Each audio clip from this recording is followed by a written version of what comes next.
My search led me to the study of the spiritual forces with which all of us are blessed. And it was in this field that I came upon a clue which has enabled me to help millions of people to find their earthly destinies.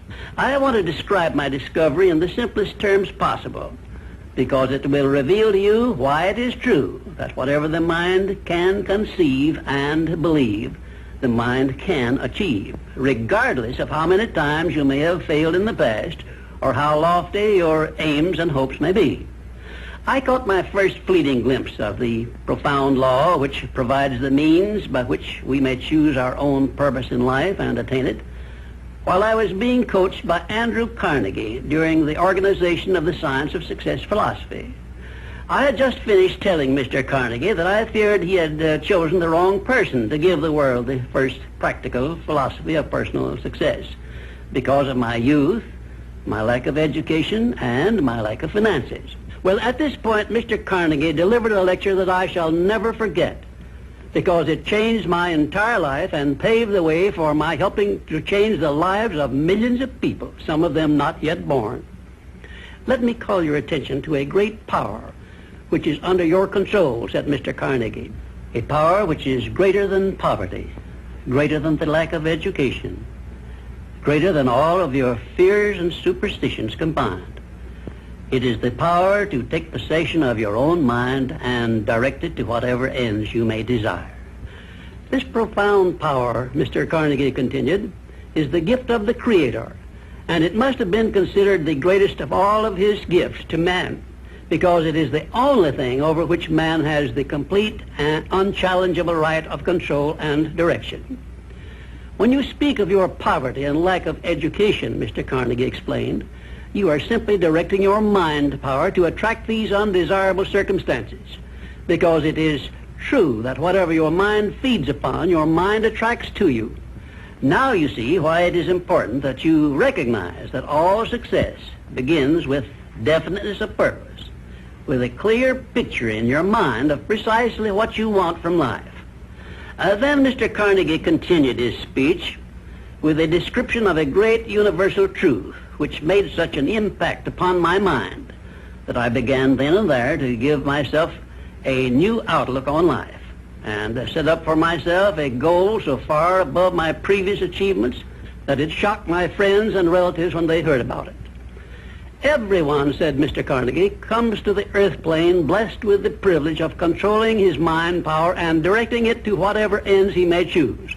But, he continued, everyone brings over with him at birth the equivalent of 2 sealed envelopes, one of which is clearly labeled the riches you may enjoy if you take possession of your own mind and direct it to ends of your own choice, and the other is labeled the penalties you must pay if you neglect to take possession of your mind and direct it.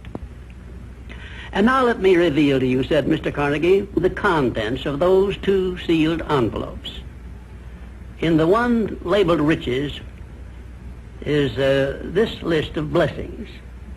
1, sound health. 2, peace of mind. 3, a labor of love of your own choice. 4, freedom from fear and worry.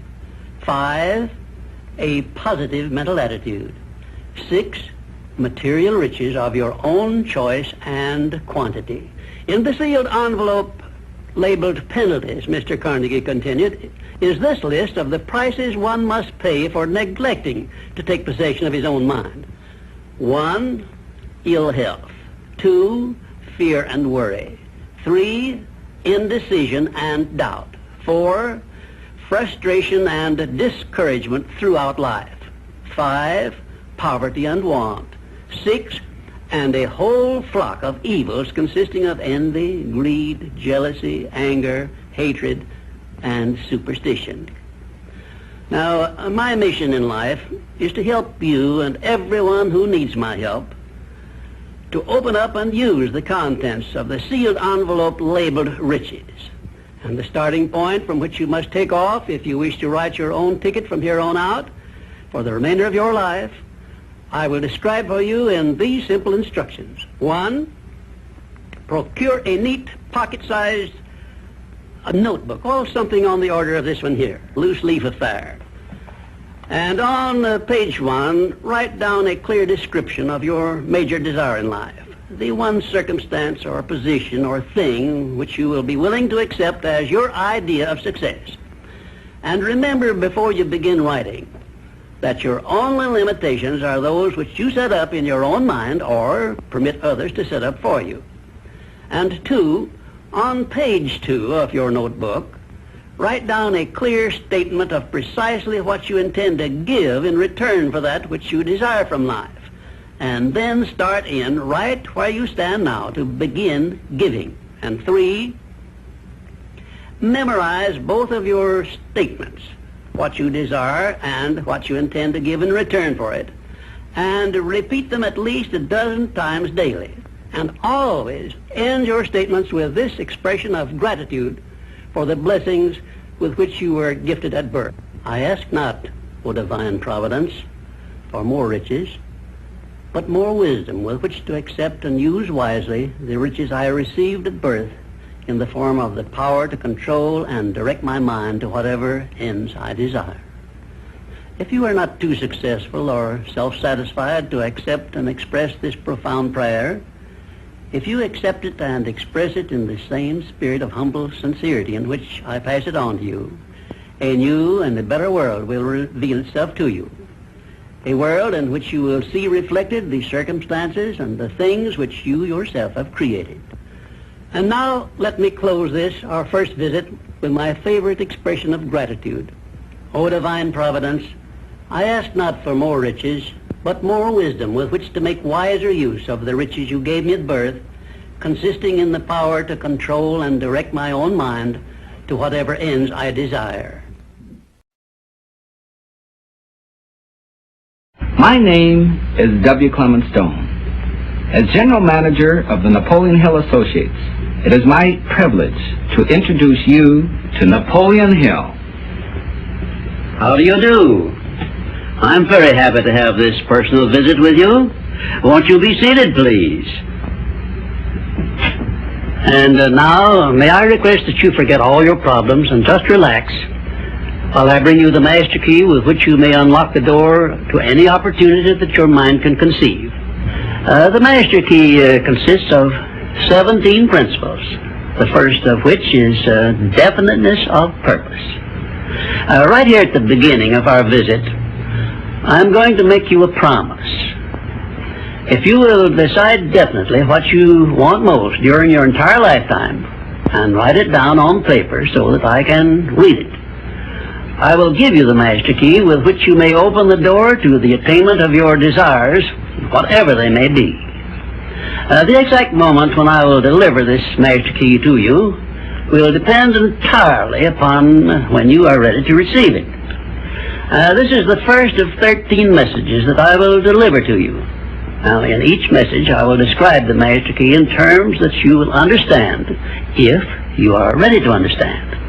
And now I shall give you the first cue as to the nature of the great master key which has been responsible for all the great successes in every calling, in every part of the world. Please listen carefully to what I have to say, because you may discover the secret of the master key in this first visit. You may get your first cue as to the nature of the great master key when I tell you that psychologists have discovered a natural law which is the very foundation of all personal successes. And I can describe it to you in one short sentence so you can understand it. Whatever the mind can conceive and believe, the mind can achieve. Isn't that a profound statement? You will notice that it says nothing about the need for education, but simply that whatever your mind can conceive and believe, your mind can achieve. Now, if you want evidence that the mind can achieve whatever the mind can conceive without the benefit of formal education, you only have to remember that Thomas A. Edison conceived the idea of becoming an inventor and lived to become the world's greatest scientist in the field of invention. with only 3 months of common school education. When I first heard Andrew Carnegie describe this natural law, which makes it possible for you and I and everyone else to write his own price tag in life and attain it, I became so enthused over it that I began to search for the power back of it, and my curiosity led me finally to the discovery of the master key, which I shall reveal to you if you are ready to receive it. My search led me to the study of the spiritual forces with which all of us are blessed, and it was in this field that I came upon a clue which has enabled me to help millions of people to find their earthly destinies. I want to describe my discovery in the simplest terms possible, because it will reveal to you why it is true that whatever the mind can conceive and believe, the mind can achieve, regardless of how many times you may have failed in the past or how lofty your aims and hopes may be. I caught my first fleeting glimpse of the profound law which provides the means by which we may choose our own purpose in life and attain it, while I was being coached by Andrew Carnegie during the organization of the Science of Success philosophy. I had just finished telling Mr. Carnegie that I feared he had chosen the wrong person to give the world the first practical philosophy of personal success because of my youth, my lack of education, and my lack of finances. Well, at this point, Mr. Carnegie delivered a lecture that I shall never forget, because it changed my entire life and paved the way for my helping to change the lives of millions of people, some of them not yet born. Let me call your attention to a great power which is under your control, said Mr. Carnegie, a power which is greater than poverty, greater than the lack of education, greater than all of your fears and superstitions combined. It is the power to take possession of your own mind and direct it to whatever ends you may desire. This profound power, Mr. Carnegie continued, is the gift of the Creator, and it must have been considered the greatest of all of His gifts to man, because it is the only thing over which man has the complete and unchallengeable right of control and direction. When you speak of your poverty and lack of education, Mr. Carnegie explained, you are simply directing your mind power to attract these undesirable circumstances, because it is true that whatever your mind feeds upon, your mind attracts to you. Now you see why it is important that you recognize that all success begins with definiteness of purpose, with a clear picture in your mind of precisely what you want from life. Then Mr. Carnegie continued his speech with a description of a great universal truth which made such an impact upon my mind that I began then and there to give myself a new outlook on life and set up for myself a goal so far above my previous achievements that it shocked my friends and relatives when they heard about it. Everyone, said Mr. Carnegie, comes to the earth plane blessed with the privilege of controlling his mind power and directing it to whatever ends he may choose.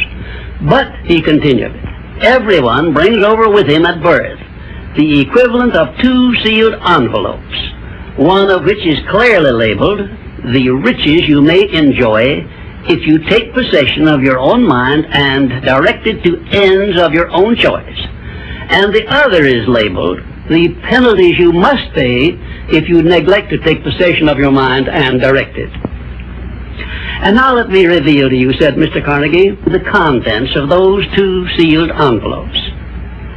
In the one labeled riches is this list of blessings. 1, sound health. 2, peace of mind. 3, a labor of love of your own choice. 4, freedom from fear and worry. 5, a positive mental attitude. 6, material riches of your own choice and quantity. In the sealed envelope labeled penalties, Mr. Carnegie continued, is this list of the prices one must pay for neglecting to take possession of his own mind. 1, ill health. 2, fear and worry. 3, indecision and doubt. 4, frustration and discouragement throughout life. 5, poverty and want. 6, and a whole flock of evils consisting of envy, greed, jealousy, anger, hatred, and superstition. Now, my mission in life is to help you and everyone who needs my help to open up and use the contents of the sealed envelope labeled riches. And the starting point from which you must take off if you wish to write your own ticket from here on out for the remainder of your life, I will describe for you in these simple instructions. 1, procure a neat pocket-sized notebook, something on the order of this one here, loose leaf affair. And on page 1, write down a clear description of your major desire in life, the one circumstance or position or thing which you will be willing to accept as your idea of success. And remember before you begin writing that your only limitations are those which you set up in your own mind or permit others to set up for you. And 2, on page 2 of your notebook, write down a clear statement of precisely what you intend to give in return for that which you desire from life. And then start in right where you stand now to begin giving. And 3, memorize both of your statements, what you desire and what you intend to give in return for it. And repeat them at least a dozen times daily. And always end your statements with this expression of gratitude for the blessings with which you were gifted at birth. I ask not, O divine providence, for more riches, but more wisdom with which to accept and use wisely the riches I received at birth in the form of the power to control and direct my mind to whatever ends I desire. If you are not too successful or self-satisfied to accept and express this profound prayer, if you accept it and express it in the same spirit of humble sincerity in which I pass it on to you, a new and a better world will reveal itself to you. A world in which you will see reflected the circumstances and the things which you yourself have created.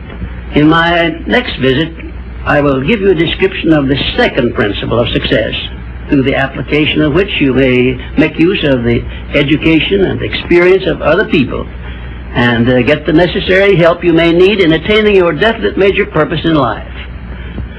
And now let me close this, our first visit, with my favorite expression of gratitude.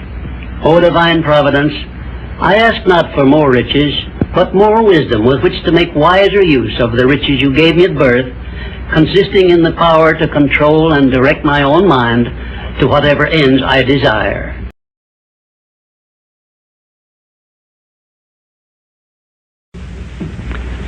We come now to the second of the 17 principles which lead to the master key with which you may open the door to the attainment of your definite major purpose in life. This principle of success is called the master mind principle. I want you to understand the nature of the master mind principle because you must use it before you can take possession of the master key. An understandable definition of the master mind is this. It consists of 2 or more people who work in perfect harmony for the attainment of a definite purpose. Now, here are some interesting facts about the master mind which give you an idea of how important it is and how necessary that you embrace this principle and make use of it in attaining success in your chosen occupation. First of all, it is the principle through which you may borrow and use the education, the experience, the influence, and perhaps the capital of other people in carrying out your own plans in life. It is the principle through which you can accomplish in 1 year more than you could accomplish without it in a lifetime if you depended entirely upon your own efforts for success. And I have heard well-informed Bible students say that the first known application of the master mind was that which existed between the Nazarene and his 12 disciples. Of one fact I am absolutely sure. When you form a true mastermind alliance with others and work with them in a spirit of perfect harmony, you can draw freely upon the spiritual forces within you in carrying out your plans and desires. I also know that the mastermind principle can give you absolute protection against failure, provided always that your purpose in using this principle is beneficial to all whom you influence. In my research while organizing the science of success, I had the collaboration of practically every outstanding successful man this country has produced during the past 50 years. And I can tell you definitely that their success was due in the main to their knowledge and application of the mastermind principle. I wish also to call your attention to the fact that our great American way of life and our unmatchable system of free enterprise have been built upon the mastermind principle. The greatest document ever conceived by the mind of man is a perfect example of the mastermind principle in action. It is the Declaration of Independence, and the best evidence of the importance of maintaining perfect harmony in a mastermind alliance may be found in the fact that the 56 men who signed the Declaration of Independence knew full well that it might turn out to be either a license of freedom for all mankind or a death warrant which would cause each of the signers to be hanged. Now let us see how the mastermind principle has brought success to people whom we all know. First, consider when Kate Smith began her career as a singer. She had difficulty in earning enough from her singing to pay her living expenses. And she perhaps never would have made her singing pay if she had not discovered and applied the mastermind principle, which gave her access to the master key to success when she formed a mastermind alliance with Ted Collins. And according to a report I saw in Reader's Digest, Kate Smith has earned upwards of $30 million, and she is still in the upper brackets of income. Two, I remember when Edgar Bergen and that cute little block of wood known as Charlie McCarthy used to play anywhere they could get an engagement. And I rather suspect that often all they got for their services was a meal. But Edgar Bergen is a smart man in the field of entertainment. So he formed a mastermind alliance which introduced him and Charlie to millions of people by radio and television. And I suspect he is not concerned about money any longer. And you may be surprised when I tell you that the great Ford industrial empire started with the formation of a mastermind alliance between Henry Ford and his wife.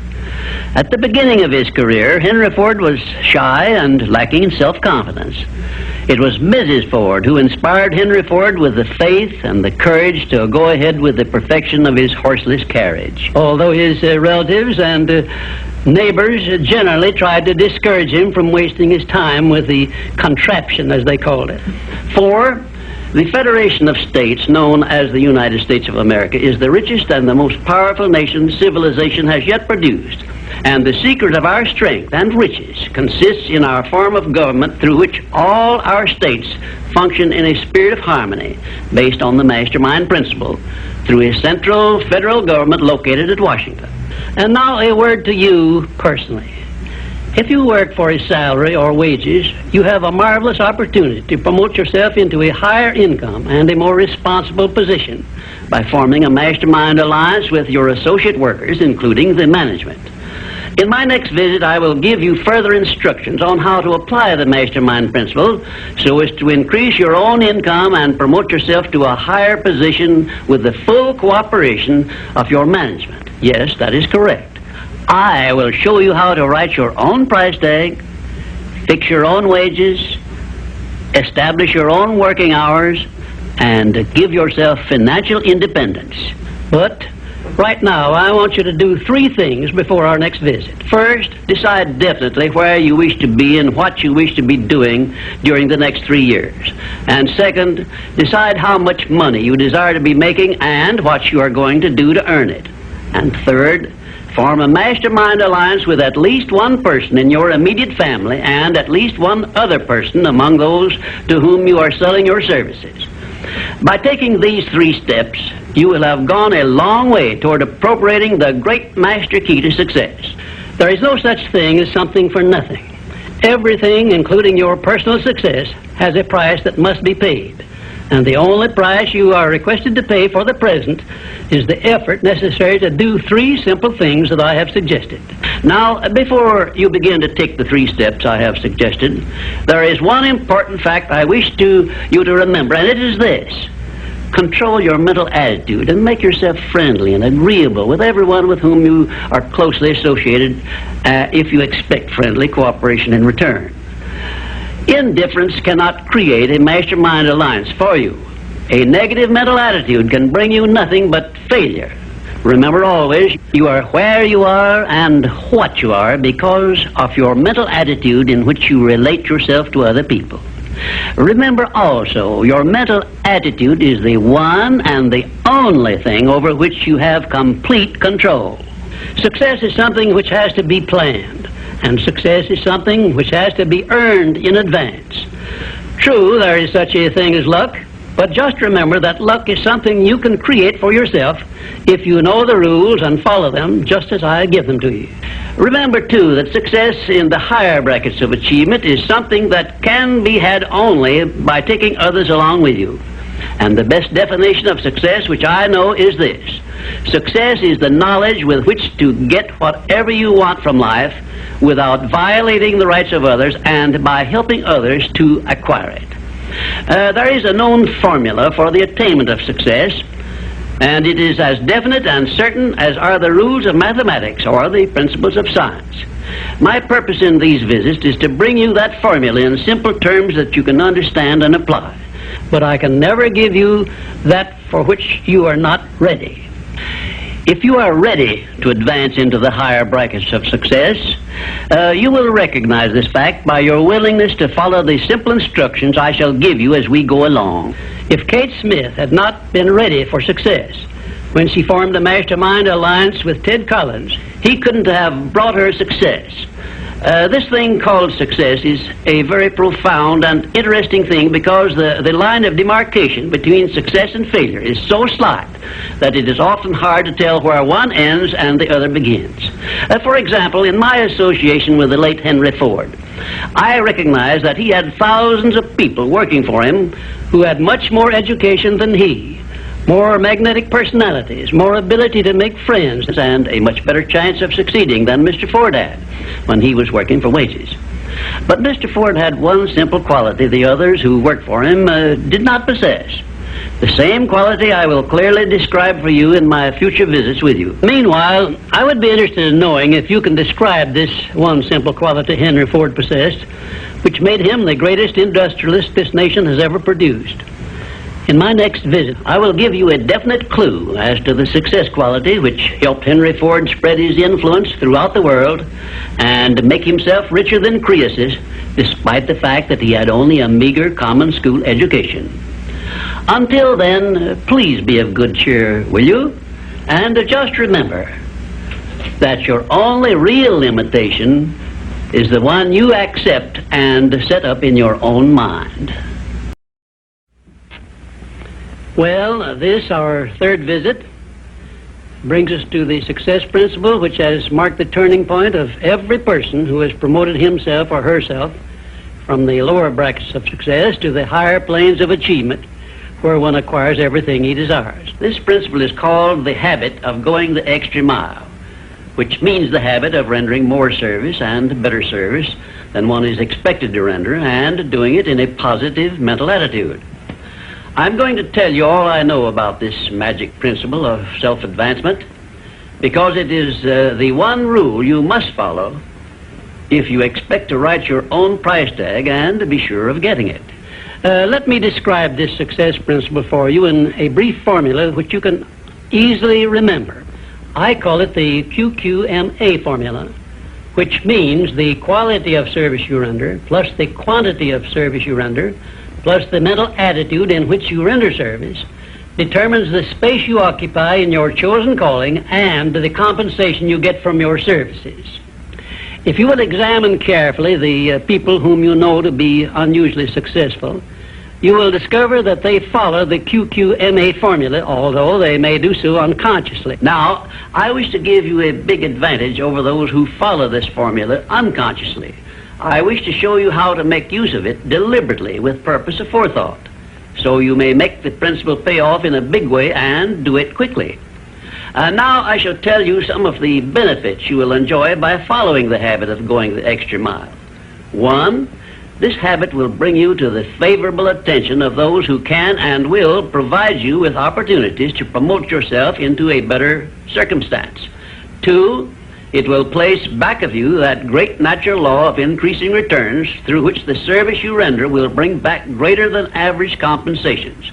And 3, following this habit will make you indispensable in your chosen occupation or calling. Therefore, it will place you in a position to write your own ticket. And 4, This habit will help you to excel in your line of work, because each time you render service, you endeavor to do a better job than you did previously. And 5, if you work for a salary or wages, this habit will give you preference when work is slack and others are laid off. And 6, it will help you to benefit by the law of contrast, because the others around you will not be going the first mile, let alone the second mile. And 7, following this habit of doing your very best in all of your efforts and doing it in a pleasing mental attitude will improve your personality and make you liked by others. And 8, it will also help you to develop a keen, alert imagination, because you will be continuously seeking new and better ways of rendering useful service. 9, it will inspire you to move on your own personal initiative instead of waiting to be told what to do, a habit which is the first step in leadership in all callings. The habit of going the extra mile definitely develops greater self-reliance and gives one more courage to move ahead without the fear of criticism from others. And here is one thing it does, which, if it benefited you in no other way, would justify you in adopting it. It helps you to master the destructive habit of procrastination, the one habit which heads the list of causes of failure. 12, going the extra mile influences other people to respect your integrity and inspires them to go out of their way to cooperate with you in a friendly spirit. And 13, the habit helps you to develop definiteness of purpose, which is the starting point of all personal success.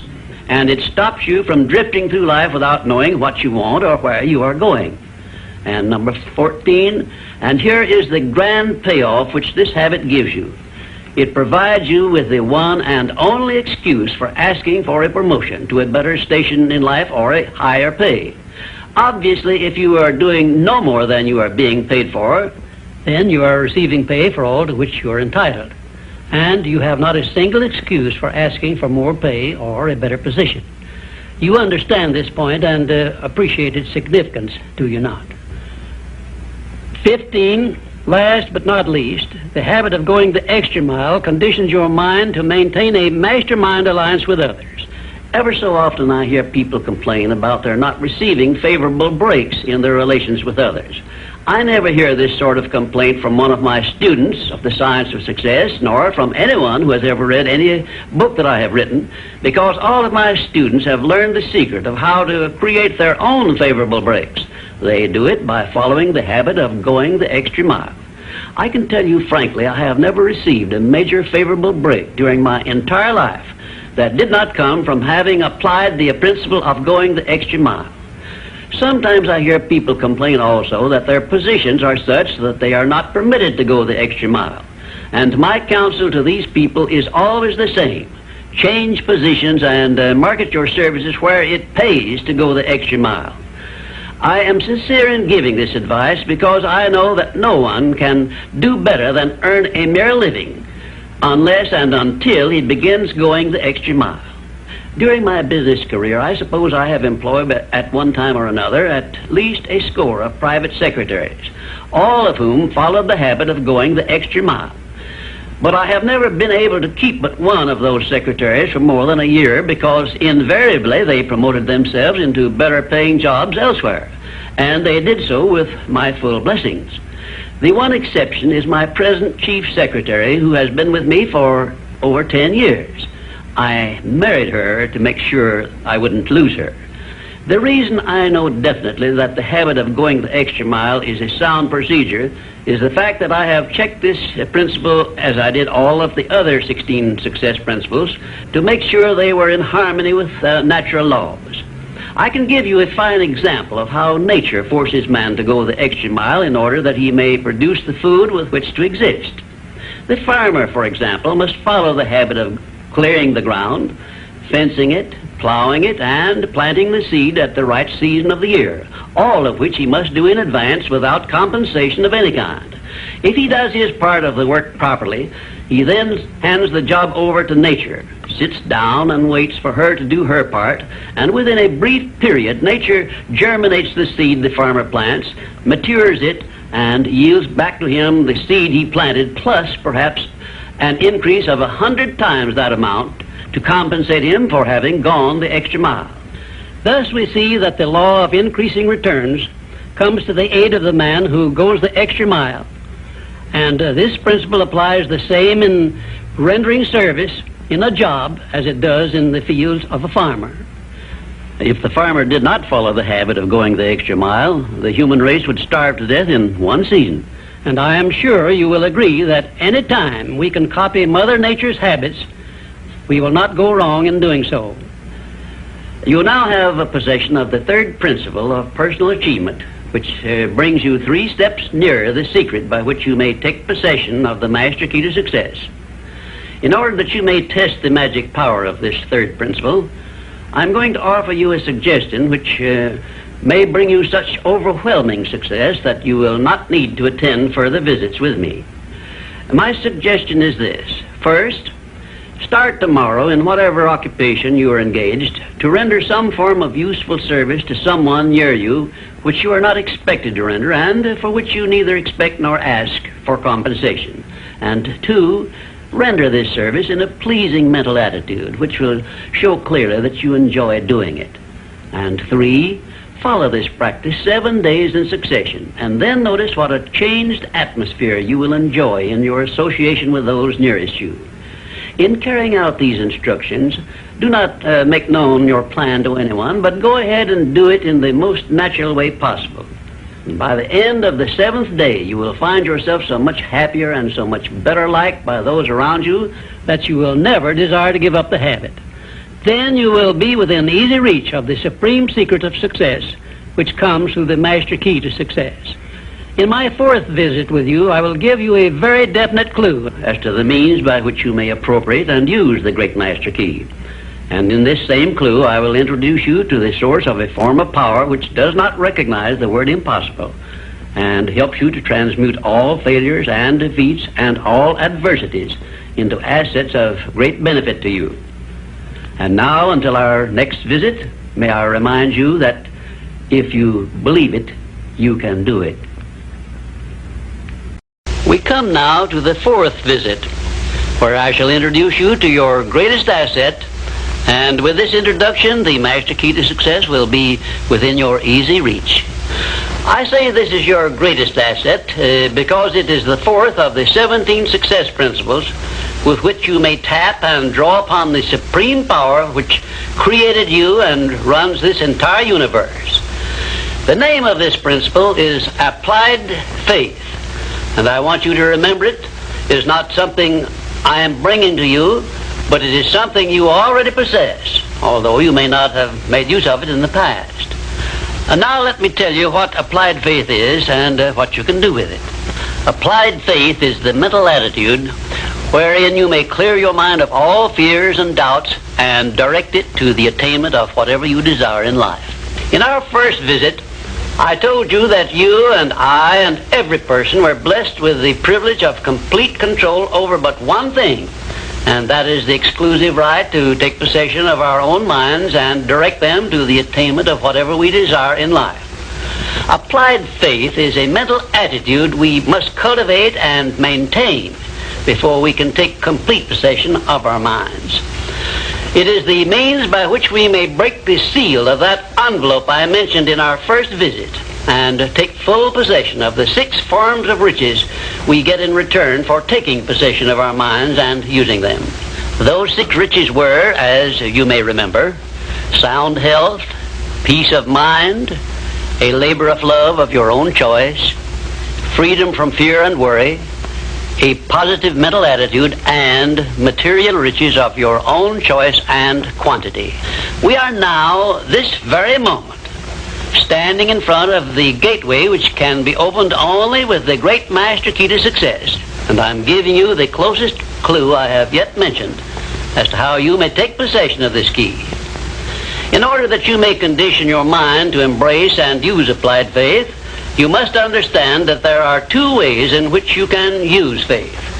You can put it into reverse gear and use it in a negative way by allowing your mind to dwell upon the circumstances and the things you do not want, such as poverty, ill health, failure, defeat, And this is precisely what the majority of people do, which explains why the majority of people go through life in misery and want.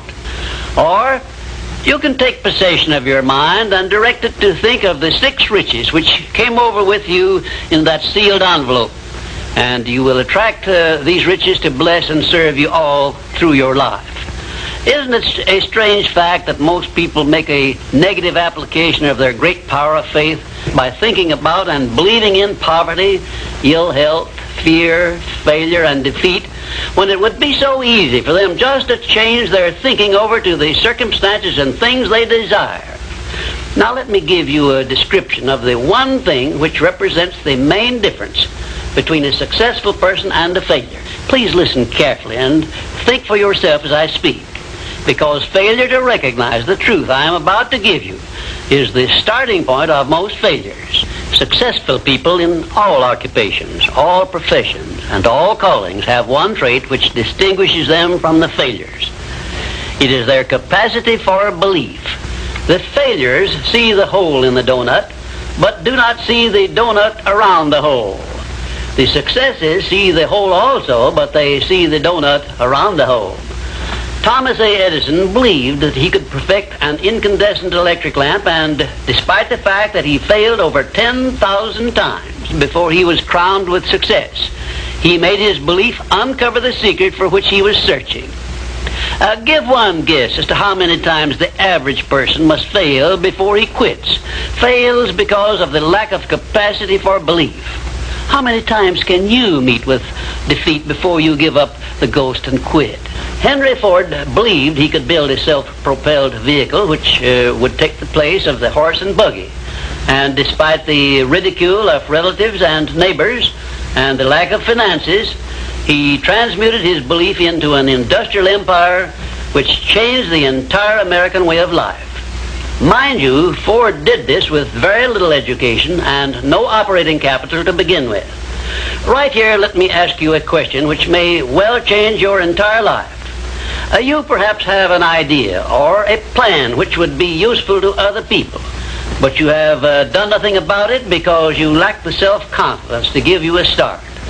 In other words, you are now where Henry Ford was before he built the first model of his world-famous automobile. Mr. Ford broke through that wall of fear which may now be holding you back and put his idea into operation by making use of the mastermind principle I mentioned in our second visit through an alliance with his wife. Now, the question I wish to ask you is this. Why don't you form a mastermind alliance with someone and begin putting your ideas to work for you? Belief is truly a magic word because it is the beginning of all successes. It is the very foundation of civilization. It is the one quality you must develop before you can make use of the great master key to success. To be successful, you must become a person with a great capacity for belief. And the place to start believing is with yourself. You should begin by recognizing that you were born with the privilege of complete control over your own mind. You should also recognize that by the application of the master key to success, which I am passing on to you through these visits, you can take full possession of your mind and make it yield you whatever you demand in life. Observe, I use the word demand, not beg. The Creator never intended for you to beg for anything. If He had, He would not have blessed you with full control over your own mind. If your life is not what you want it to be, you can change it. As a matter of fact, you can do anything within reason that you desire to do if you embrace the principle of applied faith and keep it directed to the attainment of the things you want and off the things you do not want. I should know what I'm talking about because I was handicapped at birth by the 4 horsemen which keep most people in bondage all the days of their lives: poverty, fear, illiteracy, and superstition. I have discovered the master key which gives one deliverance from all the evils one does not want and opens wide the gateway to the riches which the Creator intended every person to enjoy on this earth. Applied faith is the only means by which the master key can be appropriated and used. Therefore, I give you these instructions through which you may create a mental attitude which is favorable for the expression of faith.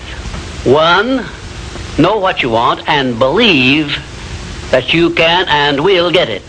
2, give expressions of gratitude many times daily for having received that which you want, even before you actually get physical possession of it. Possession starts first in the mind. Please remember this. 3rd, keep your mind open for hunches from within. And when you are inspired to action, do not wait, but move on your own personal initiative at once. Remember, there can be no application of applied faith without action.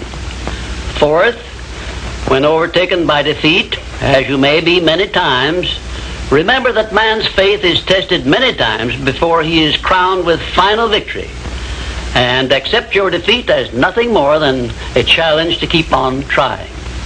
And 5, a burning desire for the things or circumstances you want is the starting point of all applied faith. Be definite, believe, and act. And keep on acting if at first you meet with defeat. 6, when doubt creeps into your mind, remember that whatsoever a man believeth, that shall he also reap. Remember, faith is not something you get. Faith is something you already have. But you may be using it in reverse gear by believing in the circumstances and things you do not want, the things you fear. Remember also that faith is guidance only. It is not a power which will bring you what you want, but a power that can guide you to go after what you want and get it. Remember, too, that your faith is limited only by your own capacity to believe. You can do whatever you make up your mind to do.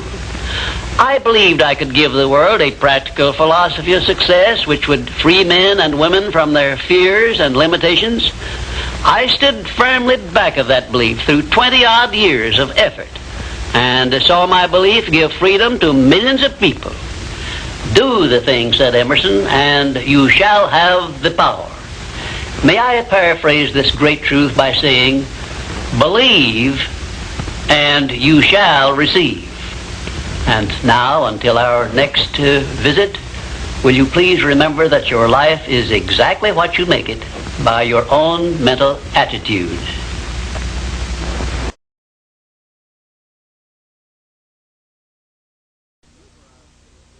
I'm happy to be with you for our 5th visit, and our subject is a pleasing personality. Your personality determines whether people are attracted to you or shy away from you. It is the show window in which you display your character to the world, and it is the one thing which distinguishes you from all other human beings. It is your trademark by which people recognize you, and it is the thing which determines your success or failure in selling yourself through life. Therefore, you should see your personality just as others see it, so you may improve it where it needs improvement. Your personality consists of more than 30 different factors, traits, and characteristics. Because of the limit of time I can devote to this visit with you, I can mention only the more important of your traits of personality. But before I begin to describe these traits, I want you to know that every trait which goes into your personality is under your control, and you can improve it so it will be whatever you want it to be. Let us start with the most important trait of your personality, your mental attitude. This is a trait with which you attract people to you and cause them to like you, or repel them and cause them to dislike you. Your mental attitude must be positive if you attract people to you. How do other people know whether your mental attitude is positive or negative, you may ask? Well, the answer is easy. First of all, other people tune in and pick up your mental attitude by telepathy without your saying a word or making a move. But there are other ways they can tell whether your mental attitude is negative or positive. You disclose this information by the tone of your voice, whether it is pleasant or harsh, by the expression on your face, whether it is soft and pleasing or harsh and scowling, by the courtesy and consideration you show other people, or the lack of these. So you see, there is no escape from revealing to others the exact nature of your personality. The next most important trait of your personality consists of your flexibility of your mental attitude, or your lack of it. If you have flexibility, you adjust yourself to all the circumstances in your relations with others without losing your composure or allowing yourself to become irritable or angry. Just remember, if you have flexibility of your mental attitude, it will be impossible for anyone to make you angry or to irritate you without your consent or cooperation. Now, this is worth knowing, isn't it?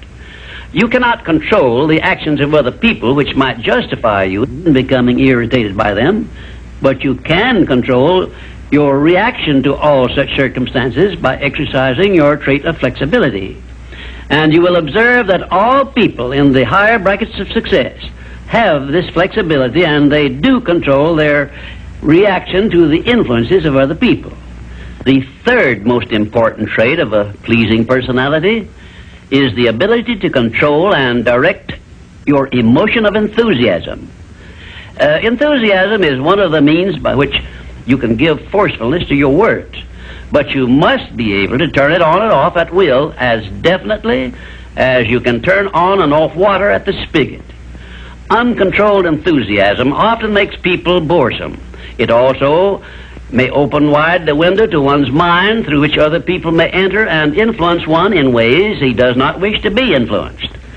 The fourth most important trait of a pleasing personality is a sincerity of purpose.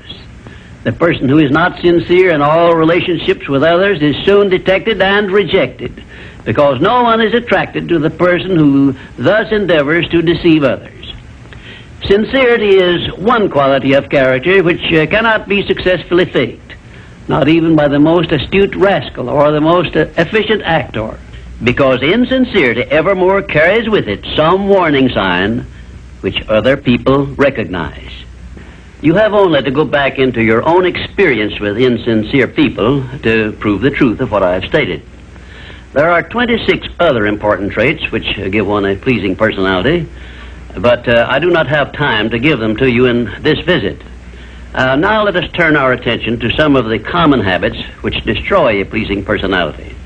Please check yourself as I describe these negative habits, and you may make discoveries about yourself sufficient to enable you to rebuild your entire personality so it will become a master salesman in your behalf. One of the most destructive habits which make one's personality objectionable is that of breaking in and running away with the conversation when others are speaking. And 2, sarcasm, expressed by insinuations and wisecracks which are not so wise, is near the head of the list of habits which give one a negative personality.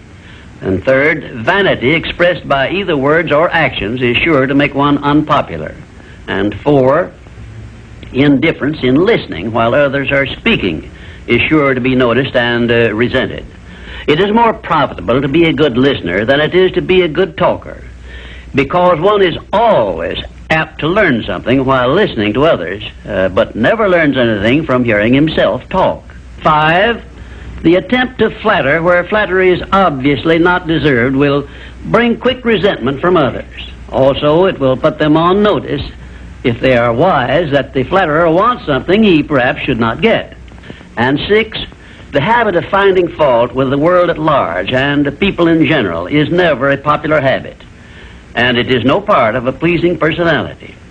It is far better to direct conversation to the circumstances and things which are right than to complain of those which one believes to be wrong. And 7, one of the very worst habits which destroy a pleasing personality is that of openly and directly challenging those with whom one may not agree, where there is no obvious reason for doing so, except the desire to be on the opposite side. And 8, the habit of volunteering unsolicited advice to others who have not requested it can make one an intolerable bore. Free advice usually is considered to be worth just what it costs, which is nothing but the patience with which to listen to it. And 9, the habit of speaking of one's physical ailments Worries and personal problems may be tolerated by others, but this habit will never make one welcome or pleasing. If you wish to make yourself welcome in your relations with others, manage to talk about things which interest and concern those to whom you are speaking. You will never be boresome to the person to whom you are speaking of himself and the things which interest him, a truth which all master salesmen understand and respect. And 10, the habit of endeavoring to convey an impression of superiority through the use of words and topics unfamiliar to others is a surefire destroyer of popularity. If you wish to sell yourself to others successfully, you must negotiate with them on their own level through terms which they understand. And 11, envy of those who are successful is a trait which destroys a pleasing personality. The truly great men and women have all been known to be generous, sympathetic, and joyous in connection with the good fortunes of others. And 12, slovenliness in body, posture, and in clothing never attracts but always repels others. Clothes make not the man, as has been said, but they surely give him a mighty good start if they are appropriate and properly worn. Carelessness in body carriage and posture is immediately traceable to a negative mental attitude. If you are free from these 12 common habits which make one unpopular, you probably have a very pleasing personality. There are 5 other negative habits which make one unpopular, which I have not had the time to mention. Remember this, please. If you are not liked by other people, you may be sure there is a reason which you can detect and correct. It is unnatural for one person to dislike another without a cause. Before you can make full use of the master key to success, you will need to make your personality pleasing. This will require courage on your part and honesty with yourself. A pleasing personality stands near the head of the list of assets which make one truly rich. I was impressed with this truth many years ago when I heard Andrew Carnegie say that he paid his right-hand mastermind ally, Charles M. Schwab, $75,000 a year for the services he rendered directly. But he often gave Mr. Schwab a bonus at the end of the year of $1 million for the influence he exerted on his associate workers because of his pleasing personality.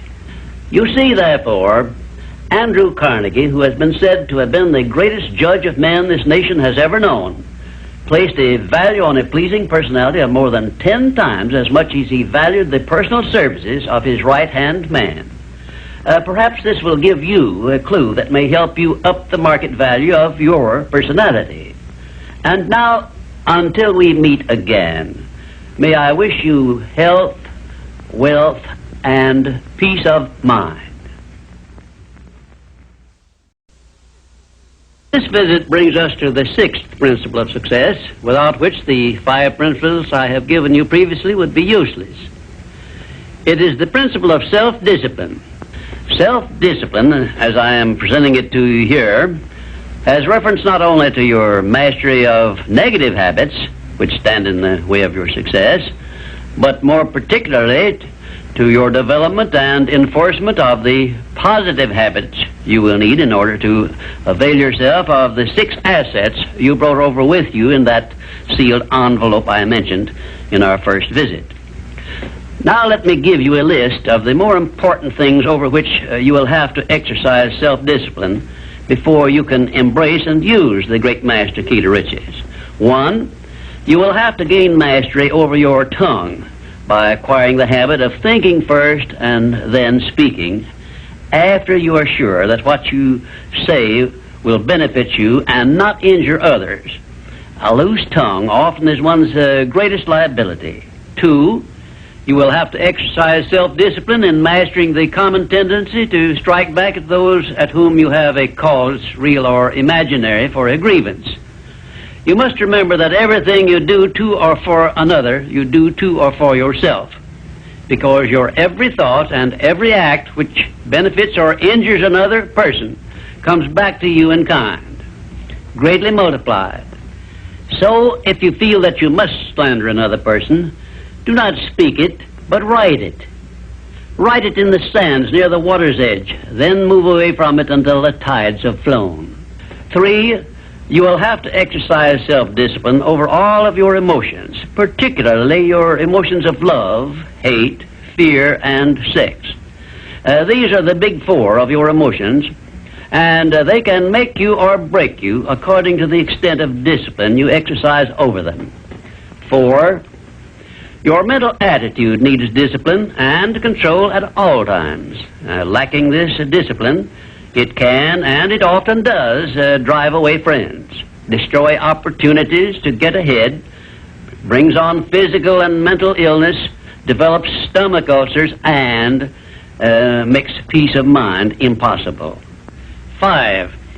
I have reserved the emotion of sex for special mention, because failure to exercise self-discipline over this emotion probably heads the list of all the causes of personal failure. The emotion of sex is the most powerful of all emotions, and it is nature's great creative instrument with which all species of living things are perpetuated. The proper means of self-discipline of the emotion of sex is transmutation, the control and direction of this great emotional feeling toward the attainment of worthy purposes, such as the fulfillment of one's major purpose in life. The great leaders, artists, orators, industrialists, and professional people have learned the art of sex transmutation through the proper system of self-discipline. Because of the delicacy of the subject of sex emotion, I am limited as to the information I can give you about it on this visit. But I have covered the subject much more in detail in some of my books. And 6, your stomach also needs discipline through the proper habits of dieting and fasting, because information on dieting and fasting should come from your own doctor. I will not go into details concerning them, except to call your attention to the need for knowledge on this subject. Personally, I attribute my sound physical health mainly to the habits of dieting and fasting, which I have developed through the years. And 7, you will need to exercise self-discipline in relation to religion and politics, because our country, which is the most acceptable form of society civilization has yet produced, is made up of people of varying beliefs in connection with both of these subjects.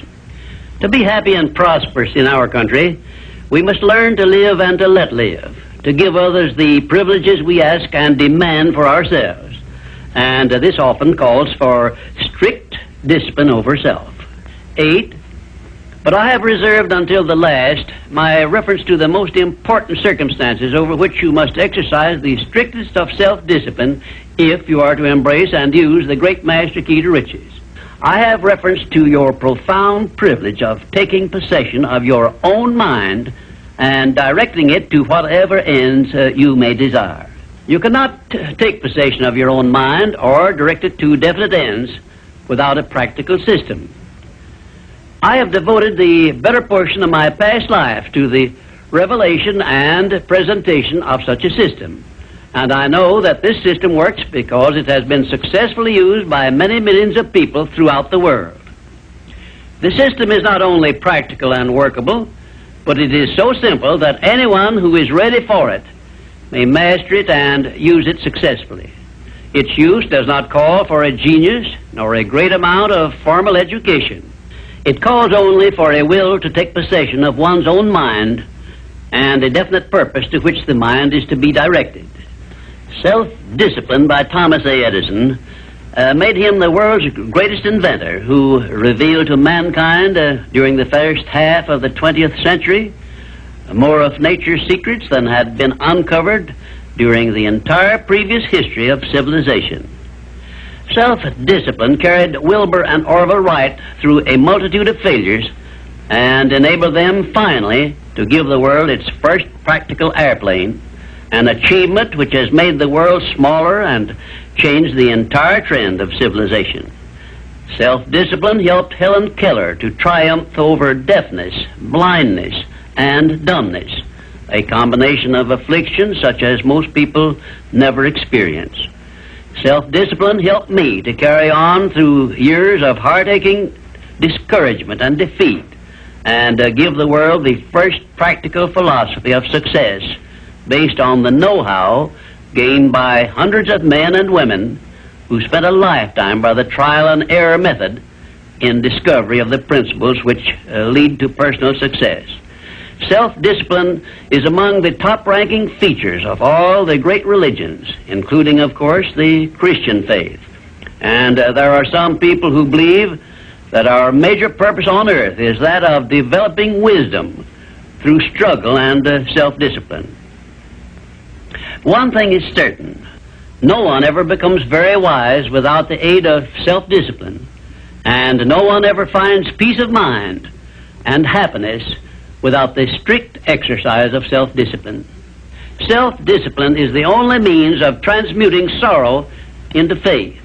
It is the only means by which we may transmute hatred of others into the milder emotion of sympathy for them.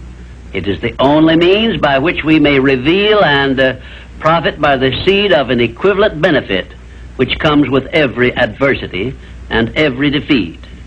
It is the only means by which we may shut out of our minds the deadly effects of past experiences of suffering and unpleasantness.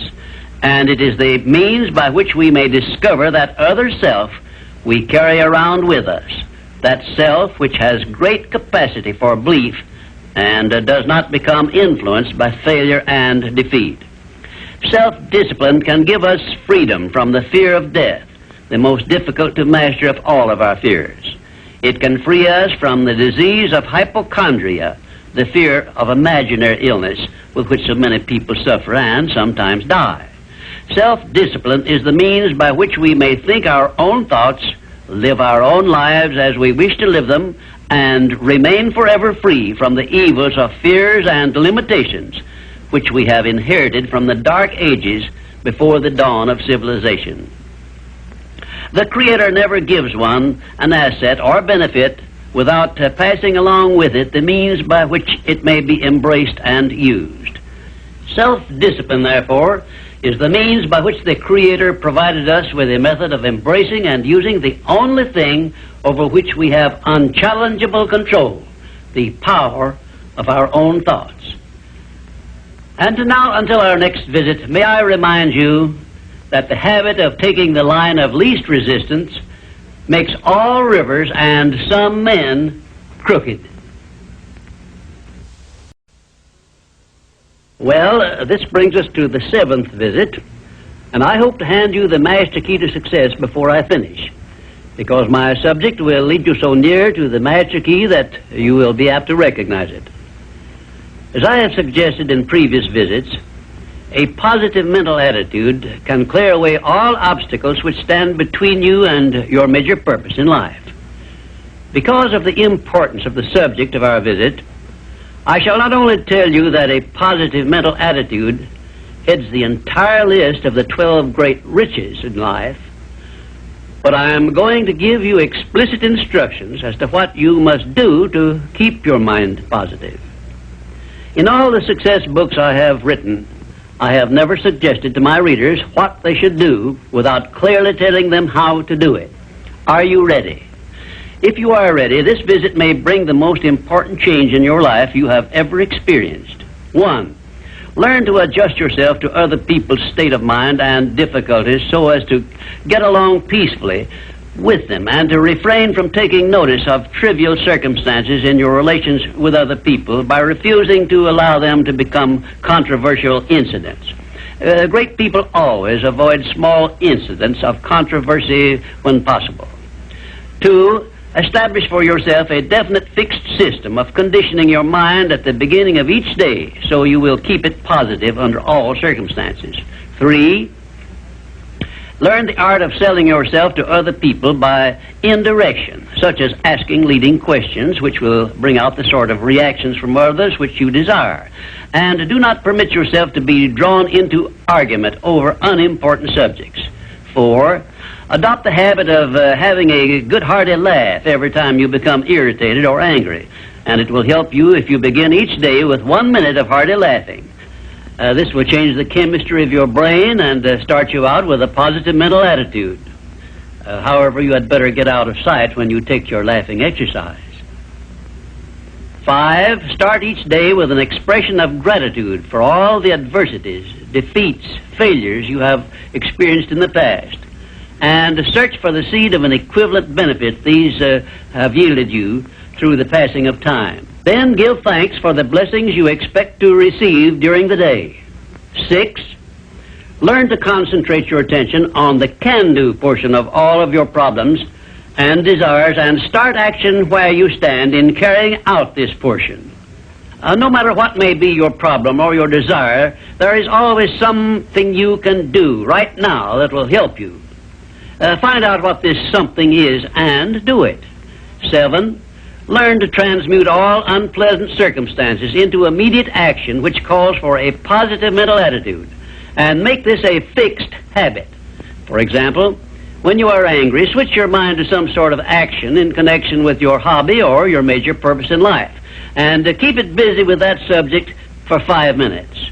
8, recognize that every circumstance which influences your life, whether it is a pleasant or unpleasant circumstance, is grist for your mill of life, and so use it to make it pay you dividends in one form or another, remembering meanwhile that your strength grows out of your struggles. Follow this instruction, and you will soon learn that there is no such thing as an unprofitable experience. 9, look upon your life as a continuous process of education, of learning from all your experiences, good and bad, and to be always on the alert for gains of wisdom which come to you a little at a time in both your pleasant and unpleasant experiences. 10, make the world over to fit your own pattern if you choose. But begin with yourself in some sort of self-improvement which will make you more open-minded, patient, and generous in your relations with others. 11, express gratitude twice daily for your recognition of the fact that you have been given complete control over your own mind, and ask for guidance in order that you may use this profound gift wisely in all your thoughts and acts. 12, go out of your way daily to comment enthusiastically on the good qualities of those with whom you live and work, but do not mention their negative qualities. Then observe with benefit to yourself how quickly others will begin to concentrate on your good qualities. Remember, I'm still talking about how to keep your mind positive. And 13, accept all criticism of yourself as an occasion for self-examination to determine how much of it is justified, and you will be sure to make startling discoveries about yourself which will help you to the remainder of your life. 14, do not accept from life or anyone else anything you do not desire. And remember that Mahatma Gandhi proved himself to be more powerful than the great British military forces by this simple method of passive resistance. 15, remember always that there are 2 kinds of circumstances which cause you to worry.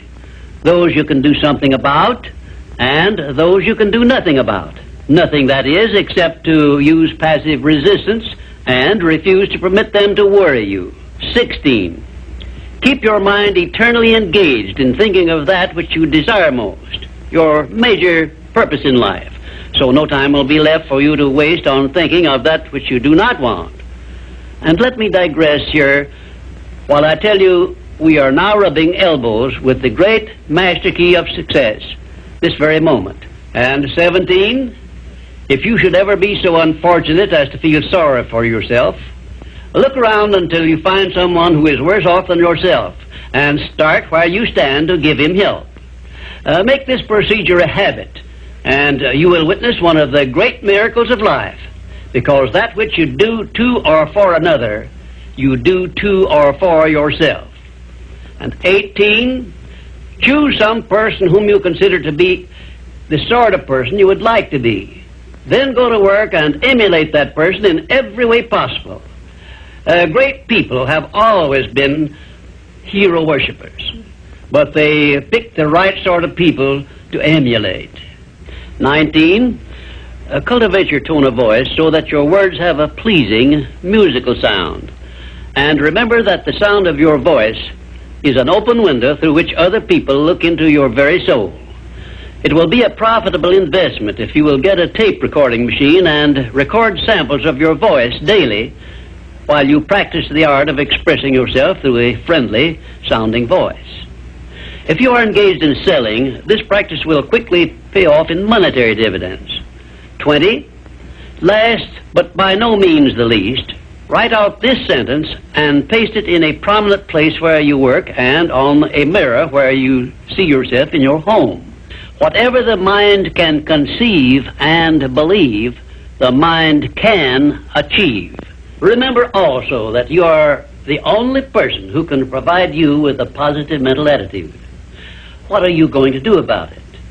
On your answer to this question rests your entire future.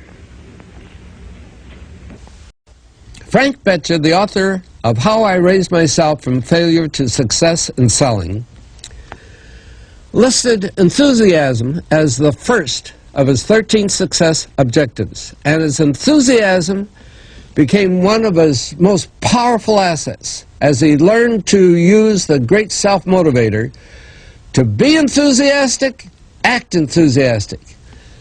As the eminent teacher and psychologist William James has so conclusively proved, the emotions are not immediately subject to reason, but they are always immediately subject to action. We can achieve nothing important until we have enthusiasm. Now, Dr. Hill will explain how you can develop a feeling of enthusiasm for all that you do. Our 8th visit brings us to the subject of enthusiasm, which may be likened to steam in a boiler, which, when it is controlled and turned on, starts the wheels of machinery into action. Someone has said that knowledge is power. That is only a half-truth, for knowledge becomes power only when it is put into action for the attainment of a definite objective. Enthusiasm is one of the more powerful means by which we may put into action our education, experience, and knowledge. Spoken words without enthusiasm are often ineffective, and sometimes they can be actually boresome, as you of course know if you have noticed the effect a speaker without enthusiasm has on his listeners. I have known lecturers to hold audiences spellbound for 2 hours, yet when members of the audience were asked to tell what the speaker had said, they could not remember. But what they did remember was that the speaker got their attention and held it. And now let me explain why enthusiasm has such a powerful impact upon the minds of those who come under its influence. To begin with, I believe you'll be interested in knowing that your brain and every other person's brain is both a broadcasting station and a receiving station, which sends out thought vibrations and picks up those sent out by other people.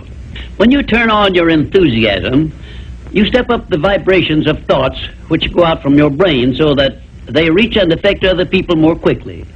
As a matter of fact, you can send out thoughts which have been so stepped up with silent enthusiasm that they will reach and influence other people to whom you direct your thoughts.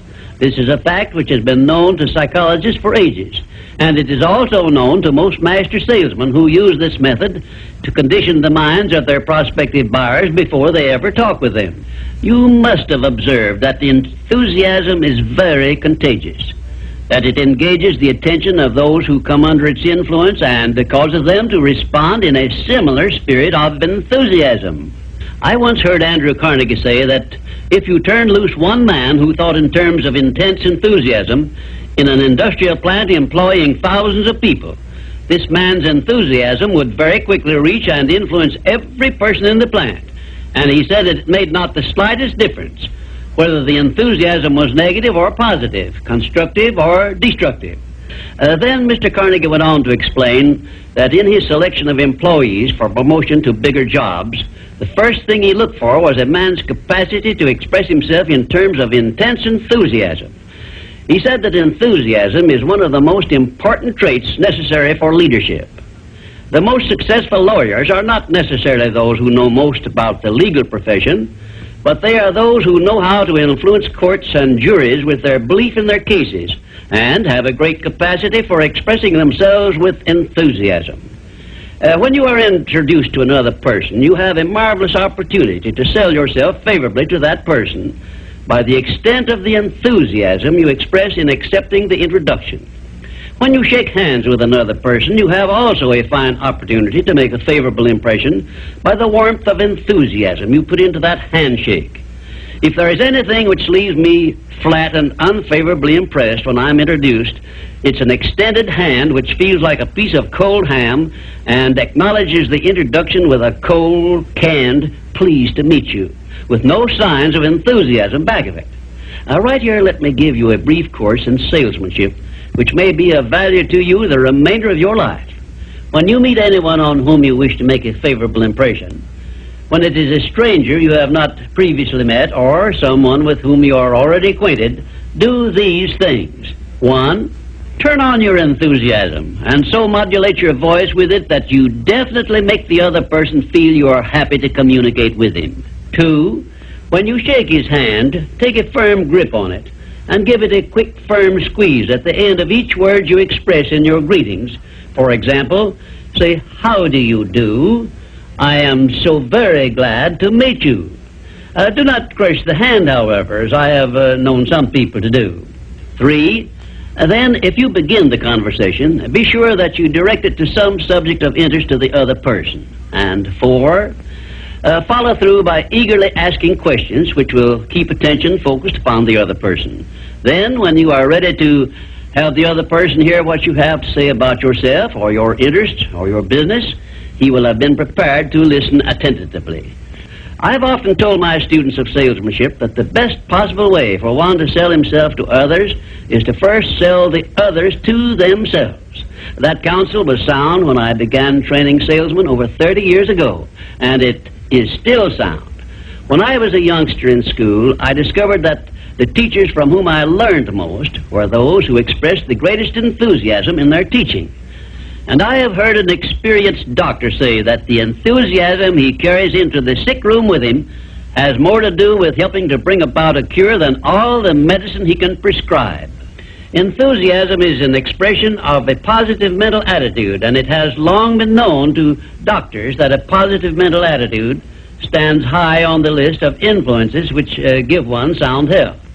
I have heard it said, for example, that only one thing causes stomach ulcers, and that is worry or a negative mental attitude. And only one thing can cure stomach ulcers, and that is a positive mental attitude. It seems that disease germs cannot live and thrive in the bloodstream of one whose mind is always positive. I have still another very important observation concerning the power of enthusiasm, which I wish to give you. I have observed that prayers expressed with intense enthusiasm bring much quicker and more satisfactory results. Now, you can try this for yourself and be convinced. I began experimenting with this idea many years ago, and from my experiences, I gathered the information which caused me to change my method of prayer entirely. I now use the prayer I recommended to you on previous visits, with the gratifying results that I get quicker and more favorable action from my prayers than I did when I expressed them in a spirit which lacked enthusiasm. I suggest that a very practical way to begin learning to express yourself with enthusiasm will be to follow the habit of reading aloud for 10 minutes daily, putting all the enthusiasm at your command into your reading. You will be surprised in a short while at how much this will help you in speaking with enthusiasm in your ordinary conversations. I would suggest also that you adopt the habit of practicing enthusiasm in your conversations with your family and your business associates. Incidentally, this habit will make you more popular with those who are close to you.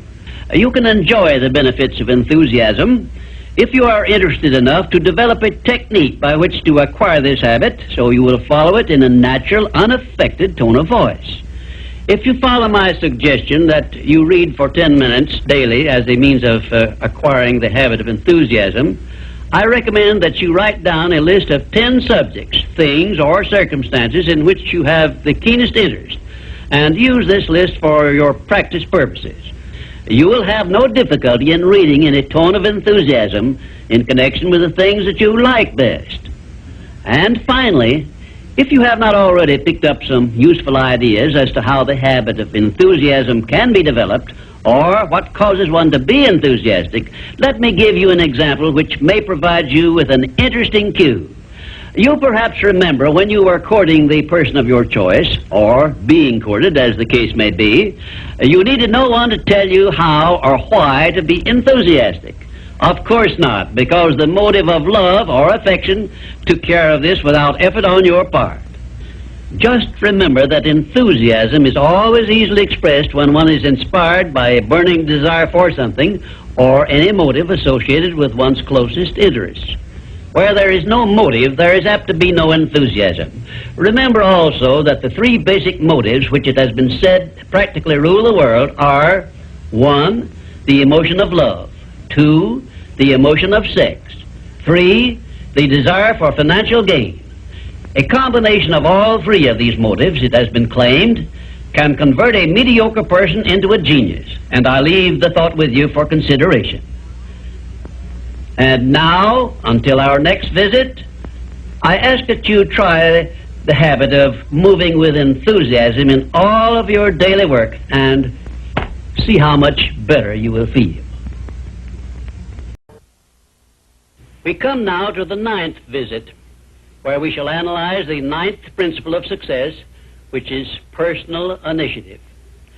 Personal initiative is the dynamo which starts the faculty of imagination into action, in the process of translating one's definite major purpose into its physical or financial equivalent. If you aim for success above mediocrity, you will need to learn to act on your own personal initiative, because your success is something which you must achieve for yourself without someone telling you what to do or how to do it. Incidentally, Cyrus H.K. Curtis, the former owner of the Saturday Evening Post, and one of my collaborators in organizing the Science of Success philosophy, was responsible for a motto on personal initiative of such great importance that I want you to have it. Said he, "There are two kinds of men who never amount to much: those who cannot do as they are told, and those who can do nothing else." Of course, Mr. Curtis's implication is very clear. He implied that those who amount to something worthwhile in life are those who move on their own personal initiative without being told what to do or why they should do it. The men who stand out in the minds of the public as the greatest successes from the days of George Washington on to the present are those who chose their own occupation, business, or profession, and moved on their own personal initiative in achieving their purpose. And those who are getting ahead most rapidly today, no matter in what position they began, are those who promote themselves to a higher place in life by acting on their own personal initiative. The habit of personal initiative not only inspires one to move on his own responsibility, but it also influences him to carry through until he completes that which he undertakes in a manner pleasing to all concerned, because he knows that a winner never quits and a quitter never wins. And right here is an appropriate place to say something I perhaps should have said before, namely, that a big success is made up of a great number of little circumstances, each of which is so small and seemingly insignificant that most people pass it by as not worthy of notice. Some may think, for example, that the habit of personal initiative is unimportant, but we have only to take a look at the record of some of our greatest successes to recognize that personal initiative was an important factor without which they never would have achieved success. For example, no one told F.W. Woolworth to start a 5 and 10 cent store. The idea was his own. He acted on his own personal initiative in putting his idea into action, and lived to see it yield him a fortune well above $100 million. My distinguished business associate, W. Clement Stone, started his insurance business on his own personal initiative with an operating capital of only $100. But he followed through on that same personal initiative and made his humble beginning yield an annual gross income of many millions of dollars.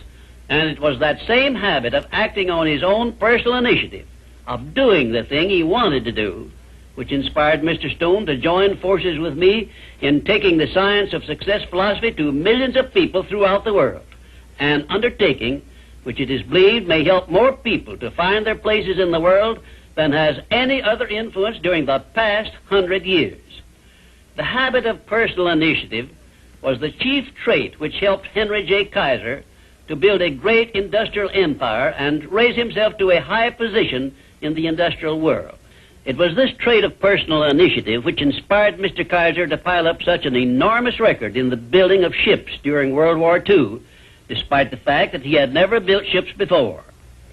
One day when I was lecturing to one of my classes, I mentioned Henry J. Kaiser's wonderful record in building ships more cheaply and quickly than experienced shipbuilders had been able to do, when one of my students spoke up and said, Mr. Kaiser's having been a friend of Jesse Jones of the Federal Reserve Bank did not hurt his chances of success any, did it? Well, for a moment it looked as if that question had placed me on a spot. But I soon recovered my composure and came back with this reply. No, his knowing Mr. Jones did not hurt his chances, but think of the thousands of industrialists, many of whom may also have known Mr. Jones, but did not use their personal initiative in getting his financial help. Personal initiative is one quality which inspires one to form friendships and to make contacts with people who can be of aid to them in times of need. It was my personal initiative which influenced Andrew Carnegie to give me an opportunity to organize the Science of Success philosophy.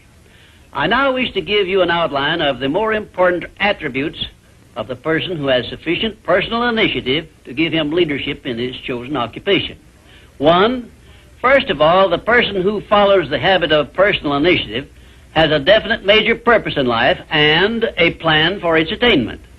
2, and a mastermind alliance with those whose help is essential in achieving his major purpose. 3, he has the necessary persistence and the will to win to carry him along when the going is hard and he meets with obstacles. 4, he makes decisions promptly when he has the necessary facts on which to base them and changes them slowly, if at all. 5, he follows the habit of doing more than he is paid for, and he does so in a pleasing, positive mental attitude. 6, he accepts full responsibility for everything he undertakes and never passes the buck when things go wrong. 7, he can take friendly criticism without resentment because he has learned to profit by it. 8, he knows what the 9 basic motives are which inspire all human endeavors and never requests anyone to do anything for him without giving that person an adequate motive for doing so. 9, he never expresses an opinion about anything unless he has thought the subject through and is prepared to state how he came by his opinion. 10, he follows the habit of listening much and talking only when he has something to say which may benefit himself or others. 11, he has a well-developed sense of observation of small details and knows his job from the smallest detail to the greatest. 12, he never tells anyone to do anything without suggesting why it should be done and how it may be done best. 13, he follows the habit of concentrating his full attention on one thing at a time. 14, his mental attitude is positive at all times when he is in communication with other people. 15, if you ask him a question, he will give you a direct answer, even if he has to tell you he does not know the correct answer. 16, last but perhaps most important of all, he never puts off until tomorrow that which should have been done last week, because he knows that the habit of procrastination is near the top of the list of the causes of failure. If you can rate OK on each of these 16 traits of personal initiative, you are a leader in your field of endeavor. When you come to examine yourself on the subject of personal initiative, just remember that your success or your failure depends very largely on the action you take in connection with your occupation. No one will tell you what you should do. No one will tell you what not to do. The decision must be your own, and you must follow through and carry out your decision on your own personal initiative. If you work for wages or a salary, you should decide to promote yourself through your own personal initiative to the top of the scale in your occupation. And remember that your promotion is entirely in your hands. In my previous visits, I have given you a blueprint of the steps you should take in promoting yourself to whatever station in life you desire. Now, let me give you a brief review of 8 principles we have covered previously. 1, definiteness of purpose. By now you should know what you want most from life, and you should have a plan for getting it. Here is the most important circumstance of your whole life, where you must move on your own personal initiative, because no one else can tell you what you should want most. 2, the mastermind principle.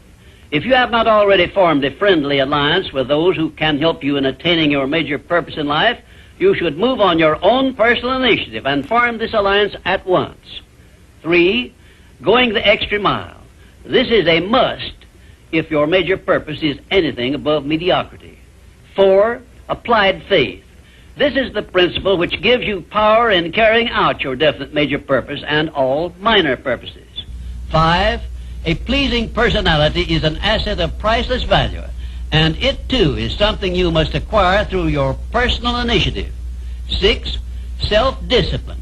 The 6th principle of success is also something you acquire through your personal initiative. 7, a positive mental attitude, which is the most important of the 12 great riches of life, is also the product of your own personal initiative. 8, enthusiasm is a state of mind which only you can generate through your personal initiative. You see, therefore, that personal initiative enters into every one of the success principles.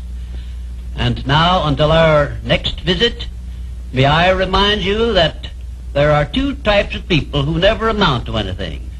Those who will not do what they are told, and those who will do nothing else.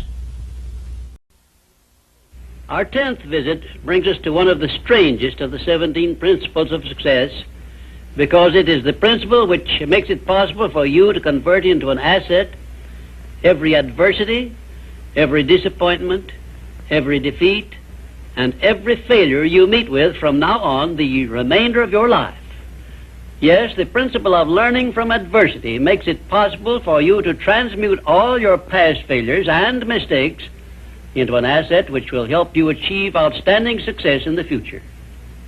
At the very outset of this visit, I wish to call your attention to an important fact which may give you immediate possession of the great master key to success, namely, that your positive mental attitude is the only means by which you may convert adversities, defeats, and failures into assets.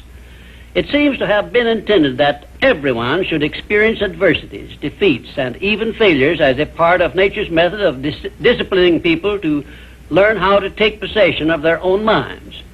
But the Creator very wisely provided everyone with the means for converting these experiences into benefits of a priceless value, the means being our privilege of maintaining and directing a positive mental attitude.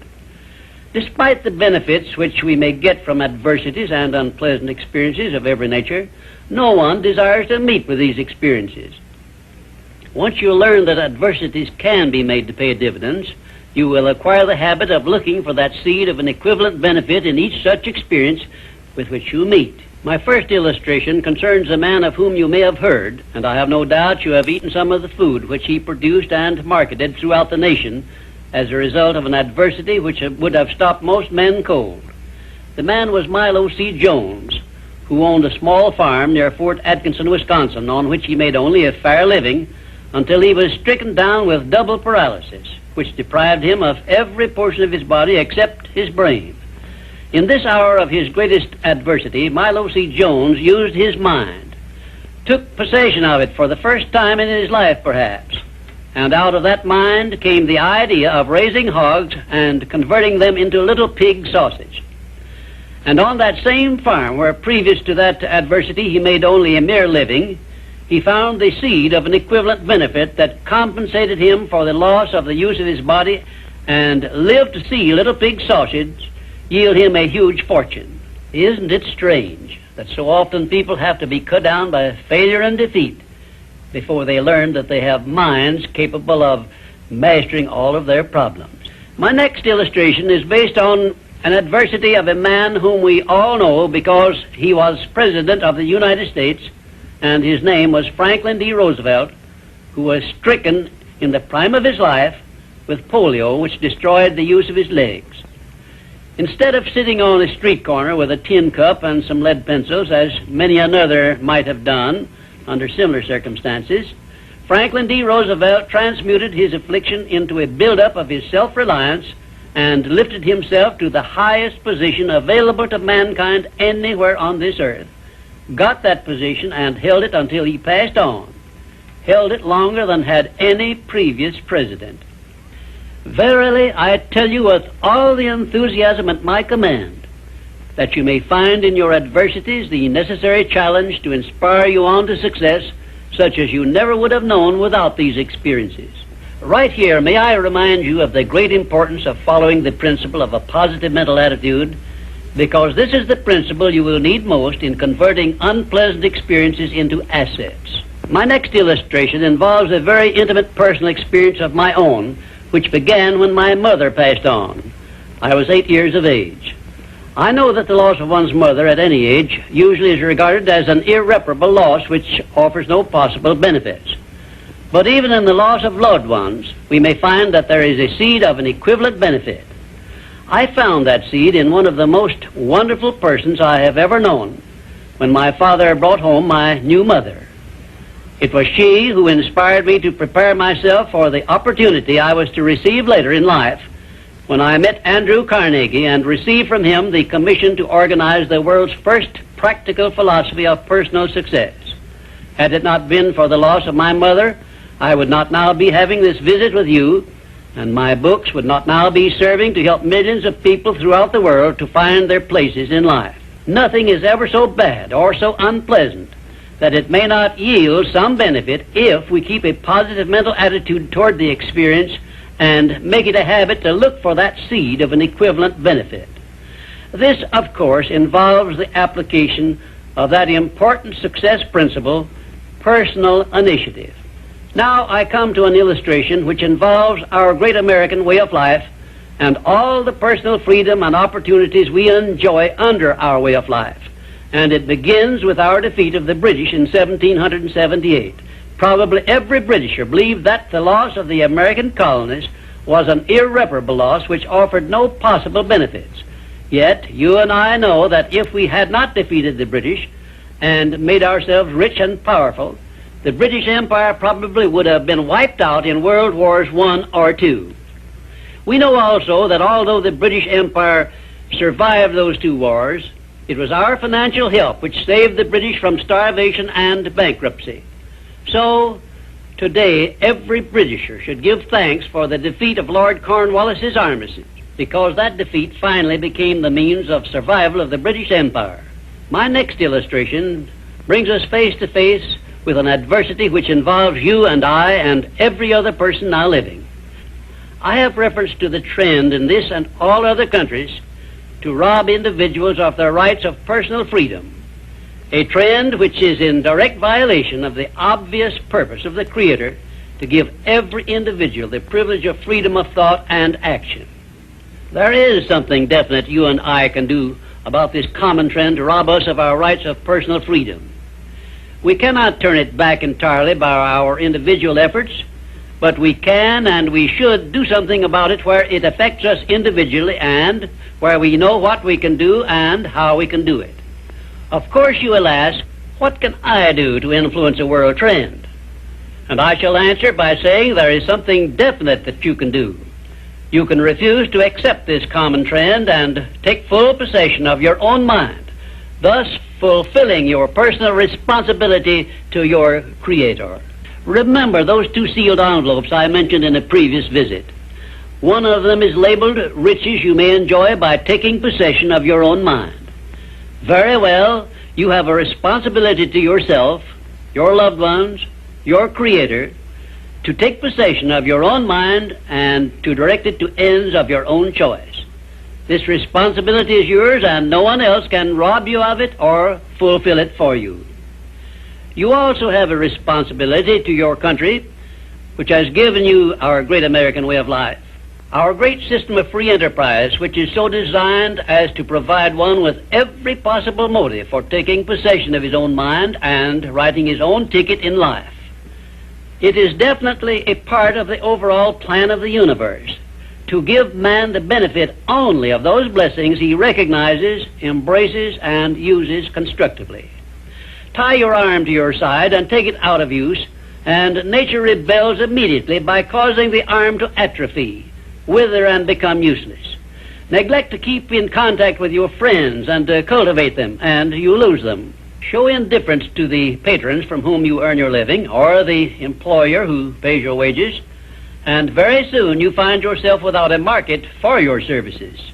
It is an inevitable law of nature that you lose that which you do not use. And of course, this applies to the use of your own mind, the same as to everything else. And we who so often boast that we are citizens of the richest, the greatest, and the most powerful nation civilization has yet produced, will do well to remember this law, through which we lose that which we do not properly use. In this visit, I have brought you what may be a surprise, or even a shock, by introducing this great principle of profiting by adversity. If you are ready for this principle, you will embrace it at once, and never again, as long as you live, will you brood over unpleasant experiences without knowing full well that your efforts could be better employed by searching for that seed of an equivalent benefit which is available in those experiences. Now, before I conclude this visit, I shall give you this assignment which, if you carry it out sincerely, may well bring you a new birth of opportunity such as you never dreamed of experiencing. Go back into your past experiences, study each adversity and failure you may have experienced, and look for that seed of an equivalent benefit you had not before discovered, and you may find yourself richer than you believed yourself to be. And now, until our next visit, just remember, nothing can be called failure until you accept it as such. We have now come to our 11th visit, where I shall present creative vision, the success principle which is responsible for the building of all of our plans, aims, and purposes. It has been said that the imagination is the workshop wherein we fashion the purposes of our brain and the ideals of our soul. I do not know of a better definition of imagination than this. There are two forms of imagination.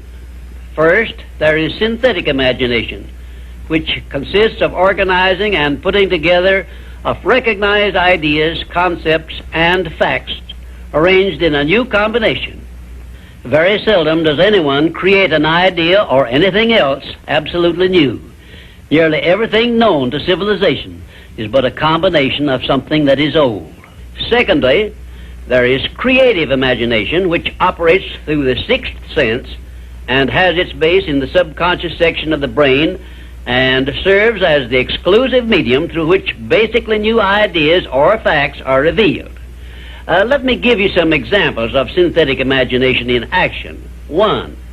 Edison's invention of the incandescent electric lamp was the creation of synthetic imagination because it was created by bringing together in a new combination two old and well-known principles. 2.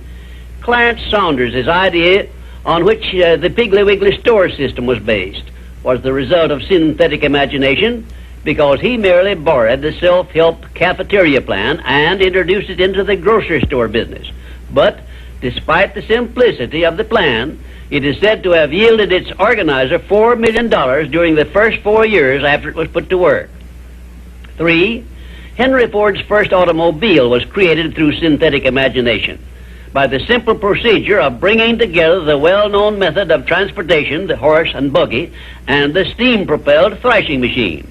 Both ideas were old, but it remained for Henry Ford to combine them in a new method of use, and he made himself the most distinguished industrialist of his era by his achievement, not to mention a fabulous fortune. 4. The man who dipped a hunk of ice cream in chocolate, placed a stick in it for a handle, and called it Eskimo pie, used synthetic imagination and started a new industry which still has a widespread outlet and grosses annually a huge sum. It is safe to assume that the creator of this simple plan of merchandising was well compensated for his use of his synthetic imagination. 5. F.W. Woolworth made use of synthetic imagination by the simple procedure of setting up a retail store in which a large variety of merchandise retailing at 5 and 10 cents per item was offered to the public, and lived to see his merchandising innovation start a series of similar retail stores which gross annually many millions of dollars in sales and made Woolworth rich in the bargain. Now, I shall give you some examples of creative imagination. 1.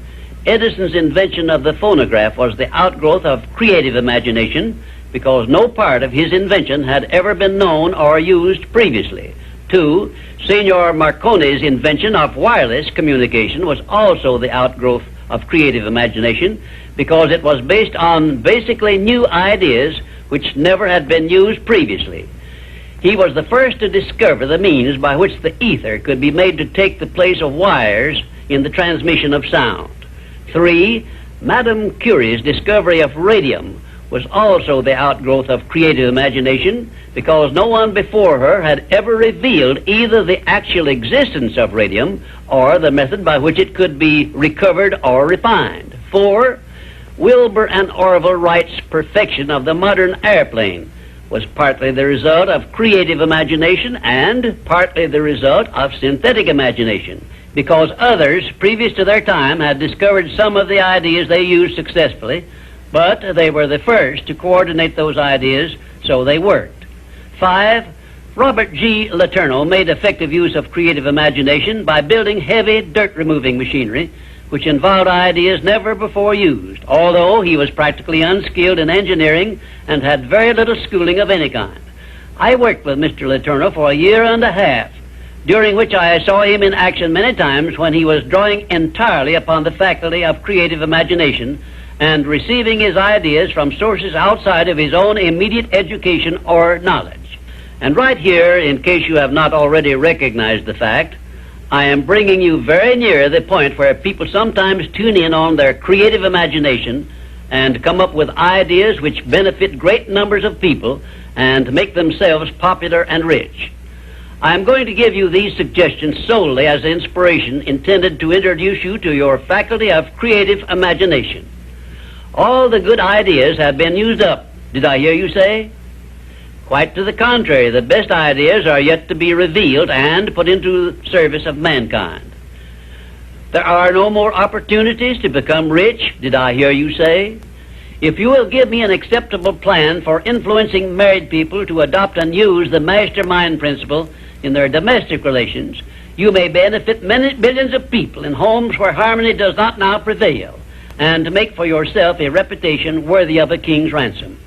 If you have a better idea or plan for the use of salesmen in any field of selling, your idea may help millions of salesmen to increase their incomes and bring you a reward worthy of the value of your idea. I am still talking to you about exercising your faculty of imagination, but I am limited as to the number of ideas I can give you in so short a time. But I will give you some more useful ideas in my next visit. Imagination is a trait which becomes alert only by constant action based on the success principles I have described in these visits. You are the one who must supply this action. The rules of accurate thinking are so clear and simple that I often wonder why so few people ever take time to learn the rules, since accurate thinking is the very foundation of all successful achievements.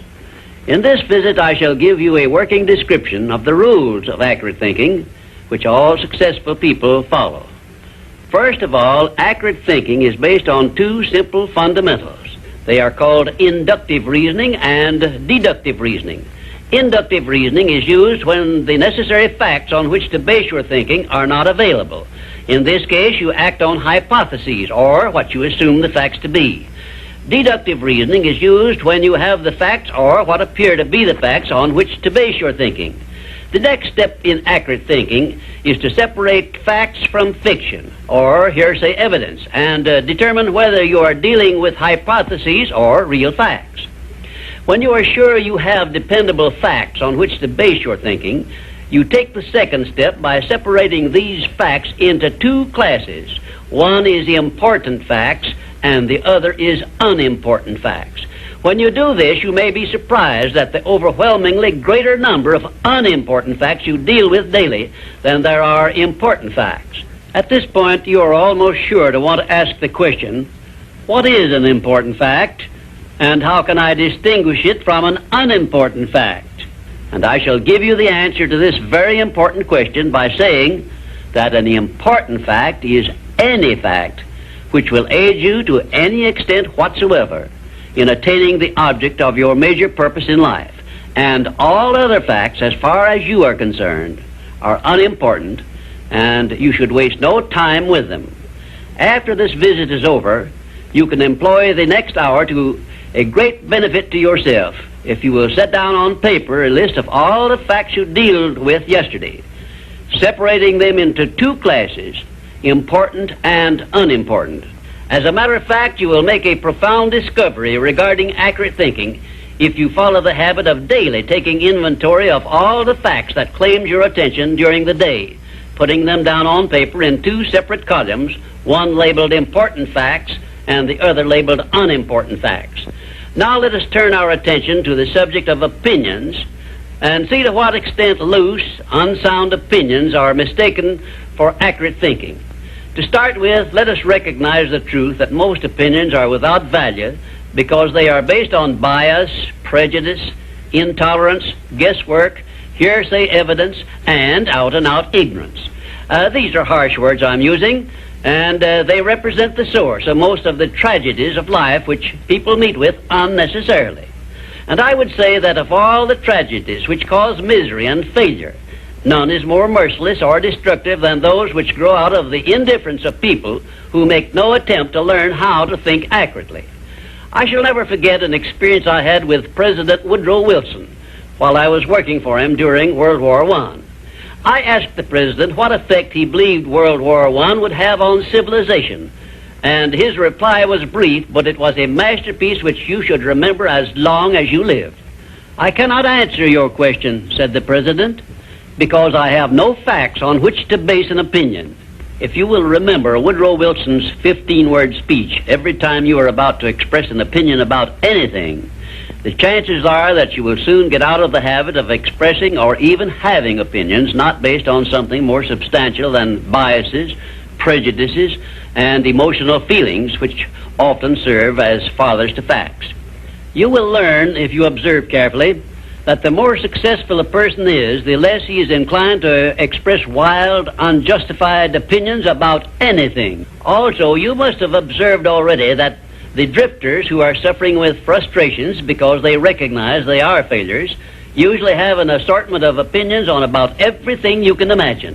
When I hear someone expressing a definite opinion about something of which I have definite reason to believe he knows little or nothing, I think of an experience I had when I stopped a Quaker on the streets of Philadelphia and asked him the time of day. He took out his watch, examined it carefully, and then in a slow, emphatic tone of voice he said, "Well, sir, according to this alleged timepiece, it appears to be approximately 1 minute and 10 seconds past 12 o'clock. I was particularly impressed by the care with which this Quaker identified the source of his information which he was passing on to me, and I often thought afterward how beneficial it would be if all people who express opinions or give out information would take the time to identify the source from which they were able to speak. I cannot influence all people to engage in this sort of safe thinking, but I can suggest that you give it consideration in connection with this visit on the subject of accurate thinking. Now, I shall give you a simple rule which may help you avoid being misled by unsound opinions expressed by other people. When you hear someone make a statement which your reason cannot accept as being sound, or which you question or should, for safety's sake, question for any reason whatsoever, ask a simple forward question. How do you know? Then stand firm on that question and either force the speaker to identify the source from which he got the information he is endeavoring to pass on as facts, or reject the statement entirely as if it had not been made. And do this no matter who is speaking or what may be his reputation for truth and veracity. Remember, you are given as your richest birthright the privilege of controlling your own thoughts, Therefore, treat this divine gift with the profound respect to which it is entitled, and do not allow anyone to do your thinking for you, or to influence your thinking in any manner whatsoever, except by the rules of accurate thinking I am passing on to you. Follow this procedure regardless of what people think or say about your method of thinking. If they wish to call you a cynic or a doubting Thomas, let that be their misfortune. But for your own good, go right on thinking by rules which will save you from many mistakes and tragedies throughout your life. Now I will give you 7 rules to follow, which, if you memorize them and follow them as a daily habit, may bring you top rating as an accurate thinker. 1. Never accept the opinions of other people as being facts until you have learned the source of those opinions and satisfied yourself of their accuracy. 2. Remember that free advice, no matter from whom it is received, will bear the closest of examination before it is acted upon as safe.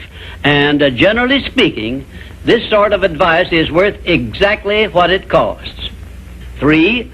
Alert yourself immediately when you hear anyone speaking of others in a discourteous or slanderous spirit, because this very fact should put you on notice that what you are hearing is biased, to say the very least about it, and it may be out-and-out misstatement.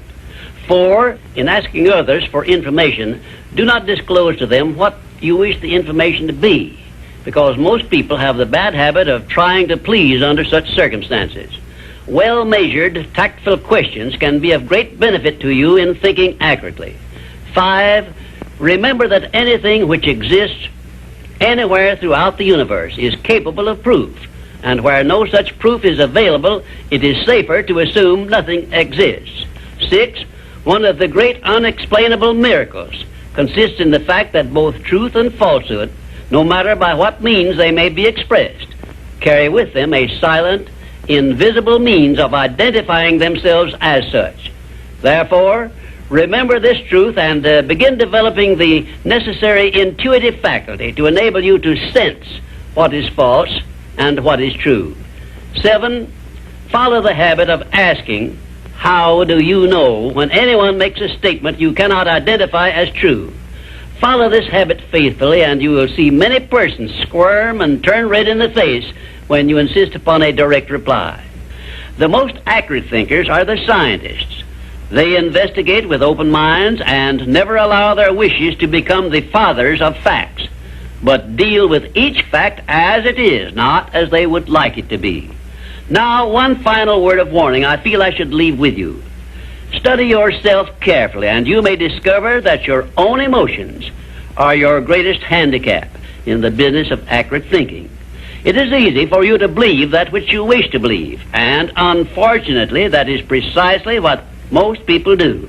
This is a method by which many people condemn themselves to eternal failure and defeat, and it is a method which opens wide that sealed envelope which contains the list of penalties they must pay for neglecting to take possession of their minds and use them for constructive ends beneficial to themselves. And now, until our next visit, may I say goodbye.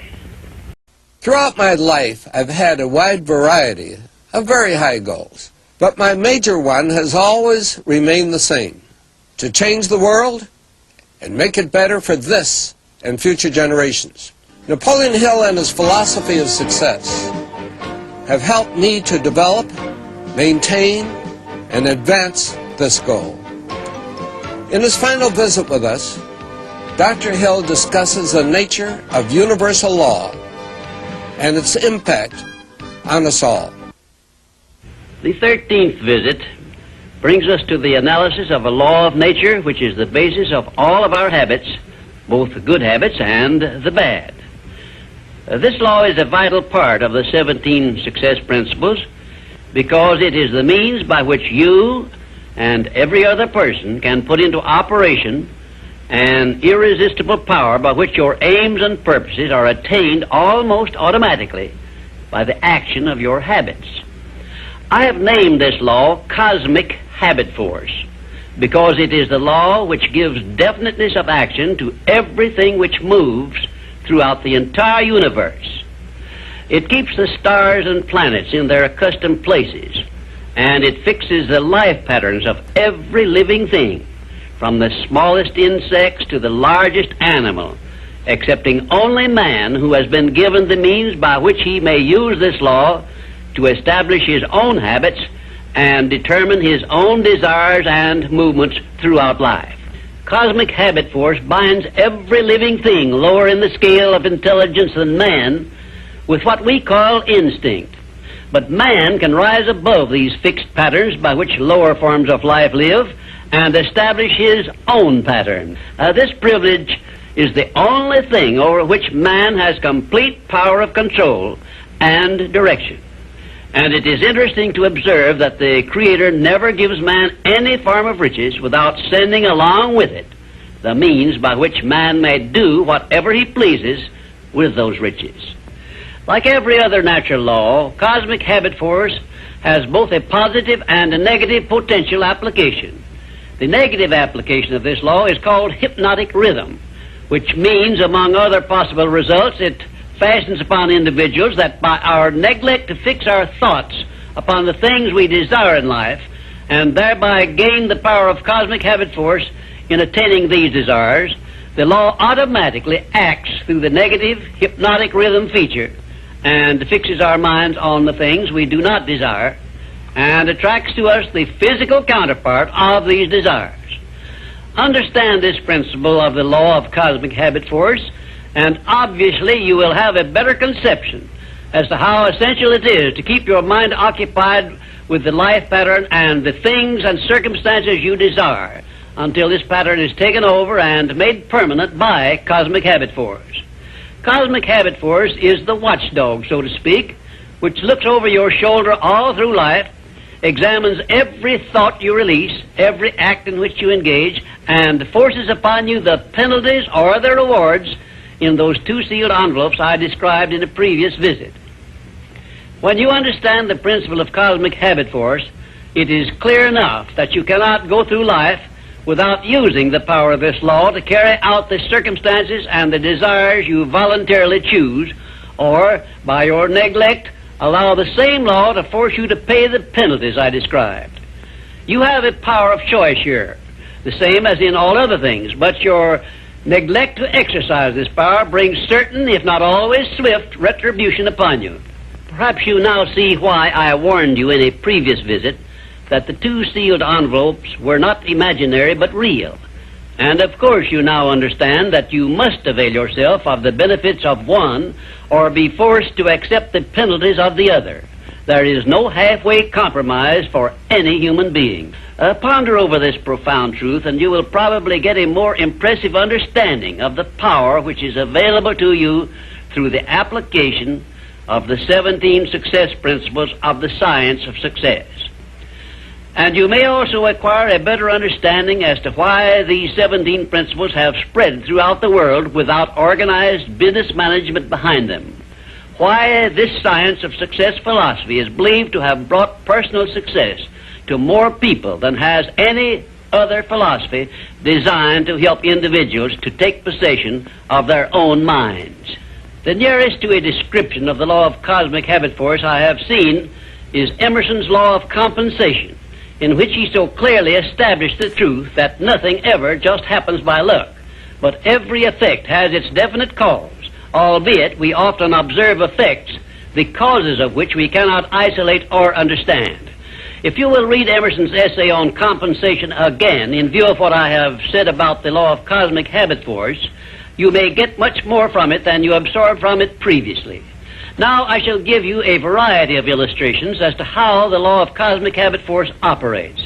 One, first of all, let me call your attention to the fact that cosmic habit force fixes the habits of the electrons and protons of matter, so that their relationship and chemical behavior always follow the same pattern.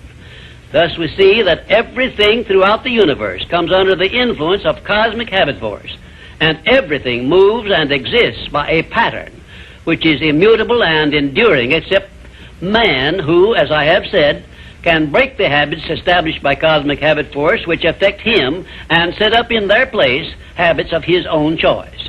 Two, cosmic habit force fixes the pattern of every form of vegetation which grows from the soil of the earth, so that each thing reproduces after its own pattern. A grain of wheat always reproduces other grains of wheat, but never makes the mistake of producing oats or some other form of growth. One atom of hydrogen and 2 atoms of oxygen combined always produce water, never anything else, because the pattern of their chemical reaction has been fixed by cosmic habit force. 3, when the human mind is focused on a definite major purpose, the law of cosmic habit force goes into action immediately and attracts to the individual the material equivalent of that purpose, and the procedure is inexorable and never varies. However, hypnotic rhythm, the negative application of the law, will just as definitely attract to one all the undesirable things and circumstances which the mind is allowed to dwell upon, such as poverty, ill health, failure, fear, and all other undesirable things. For cosmic habit force, expressing itself through the emotion of sex, is the means by which every living thing perpetuates its species. Understand this truth, and you will better understand the irresistible forces of the profound emotion of sex, the means by which nature creates all living things.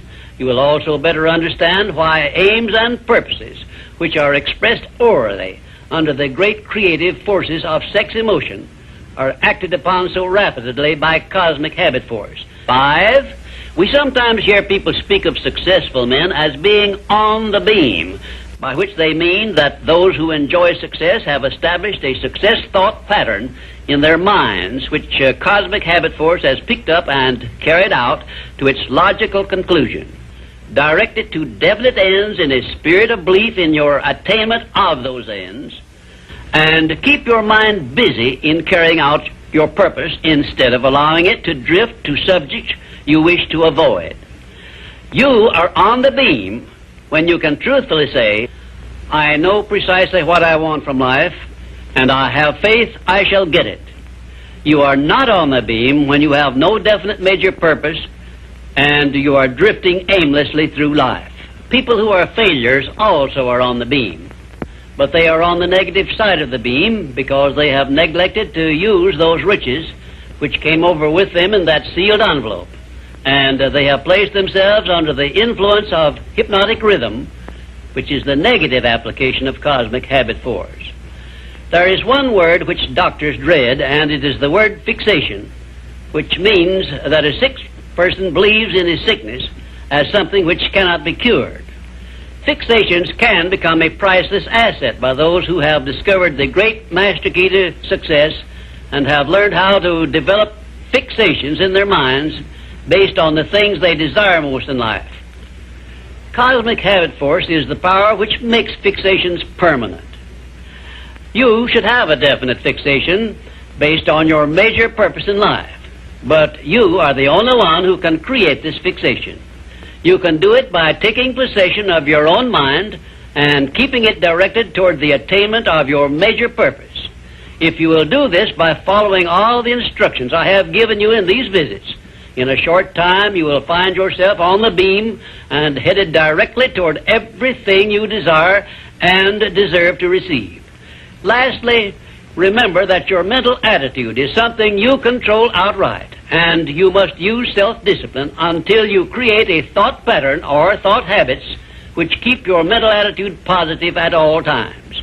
Your mental attitude is important because it acts as a magnet which attracts to you everything, every circumstance which makes you what you are and where you are.